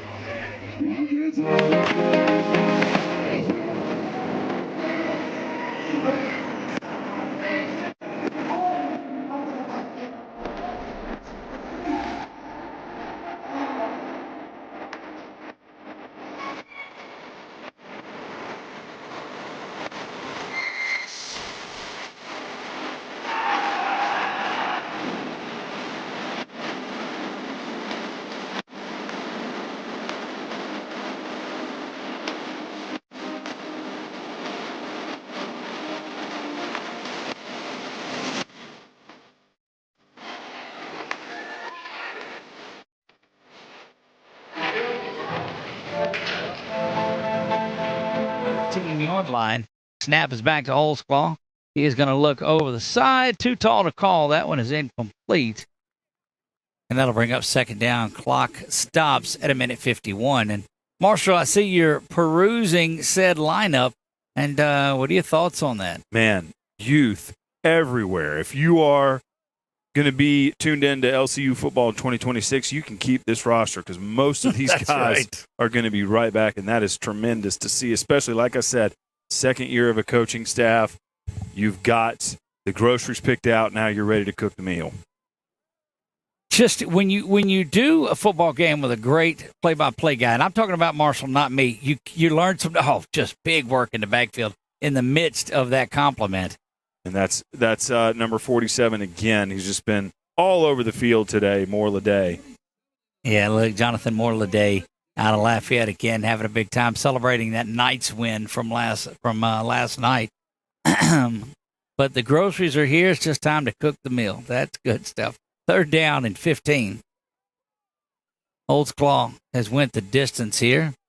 Looking back to pass. Pressure comes up the middle. He has to have to jump past that one out. And that's how things get intercepted. And that was nearly one of those INTs. And that stops the clock with 1:15. But, yeah, I mean, I love watching Xavier Jackson. Of course, he's a redshirt senior of the highest degree with his experience. But you've got a few Oglesby. He'll be moving on after this year, and you got a couple linemen like that are seniors. But golly, I mean, you've got great reason to believe that a lot of these players that make it happen will be doing it for a couple more seasons. So here's what some of the things that they're changing up here and they're working on for the off season in this too. And there's a lot of football, and I don't want to talk that, but we're going to live stream a recruiting bash style event on signing day for the Wildcats because they're going to celebrate the signings of these guys. That kick is up, and it is good looking leg on there. We'll keep it here as there's 1:07 to go in it, but that's just some of the things that they are trying to build up and build up and build up the atmosphere on here. So come signing day, we'll have, do you remember the old Saban days and the Tiger Bash down there that they used to have? Dandy Don would go down there, and as the faxes come in, he would update his sheet. And now it's a Twitter world or an X world. But we'll bring those signings, and we'll kind of have a meet the recruit type of night when signing day comes around. That's still a ways off. But, man, these Wildcats are primed for a run this year and the future. Yeah, I really think, that this conference is it's ripe for the taking here these couple seasons. I mean, like we mentioned in the pregame, this team kind of knocking on the door of that top 25 ranking in the NAIA. Yes. And what you'd like to see is them to become a mainstay in that top 25 ranking to where everyone in the NAIA is talking about the Wildcats year in and year out, and I think they can get there. A little bit of a chip on their shoulder this year as they were picked 6th. So they were picked in the bottom half of the league standings this season. I don't think you'll have that concern a year from now. Look, I don't think Coach Ben McLaughlin cares. He'll say sleep on us whether you want to or not. He knows what he's doing. He knows the high schools, the hallways of these high schools around the state, and he can do it. And look, he's gone all the way to Florida and got it done too. Look, did you see the story as that one is back and looking like a fake reverse? It'll come all the way to the near side. Boy, speed to the corner. Headed down to the 30-35. Now that's Walden. Darrell Walden out past the 50. And, man, he's fast. Flags there on the far side, but really a couple kneel downs could put this one away. Yeah, I don't think the Cats are. Yeah, not a shocker. You did see a few things from the weak side coming around to get some blocks. So the Cats will move to 5-3 on the season. They will move to 4-1 in conference play, and I don't think anybody outside of Pineville saw that coming. Except this group, and they are building something really good here on the campus of Louisiana Christian University in Pineville, Louisiana. Yeah, and again, couple kneel downs, and that should put them back in the win column. But really, after a tough game on the road next week, get to stay home and hopefully get on a little winning streak like we mentioned. Stay tuned to our YouTube channel tonight, and that's why we tell you to subscribe and hit that notification bell. We will go and have an interview that we post with Coach Ben McLaughlin tonight, and perhaps a couple of the players if we get down there quick enough. Yeah, Cunningham was huge in this game early on, establishing the run game, had some early opportunities to score there. But he was huge. Bryce Perkins, very familiar day for him. Scott with a big play as well. But offense kind of did their job, and really love what that running game was able to do to establish things early. Big point. That is Travis Adams that is running the football. He is the freshman out of Tioga that gets the final carry of the night, and that will end things here. 38-6. Wildcats win this one. They will be back home a week from today at 2 p.m. Pregame will begin at 1:30. And we look forward to having you there. Stay tuned for interviews throughout the week as we visit with the Cats on a weekly basis. Don't go away. Your thoughts on this one, Marshall? Look, another situation where you're the more talented team at home. I like the way that they lock in. No fooling around, just domination from beginning to end. And in difficult conditions as well. Sets up a great game, hopefully with better weather next week. Better weather indeed as we roll through October on that one. Guys, it has been a great one tonight. Wildcats win it 38-6. Again, we told you moved to 4-1 in conference play, 5-3 overall. That is a big Wildcat win, and we appreciate our friends at the Convergence Media Department here that helped us make all of this possible. There's no doubt about it. There's no place I'd rather be on a Saturday afternoon into the evening than right here calling some football. Yep, had a bit of a rain delay. Got to know everybody up here in the press box. Right. Probably more than we thought we would today, but I'll take a win.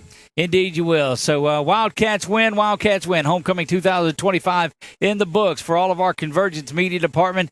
From a sidekick, Marshall Leffler, I am Doug Gann. God bless you all and good night.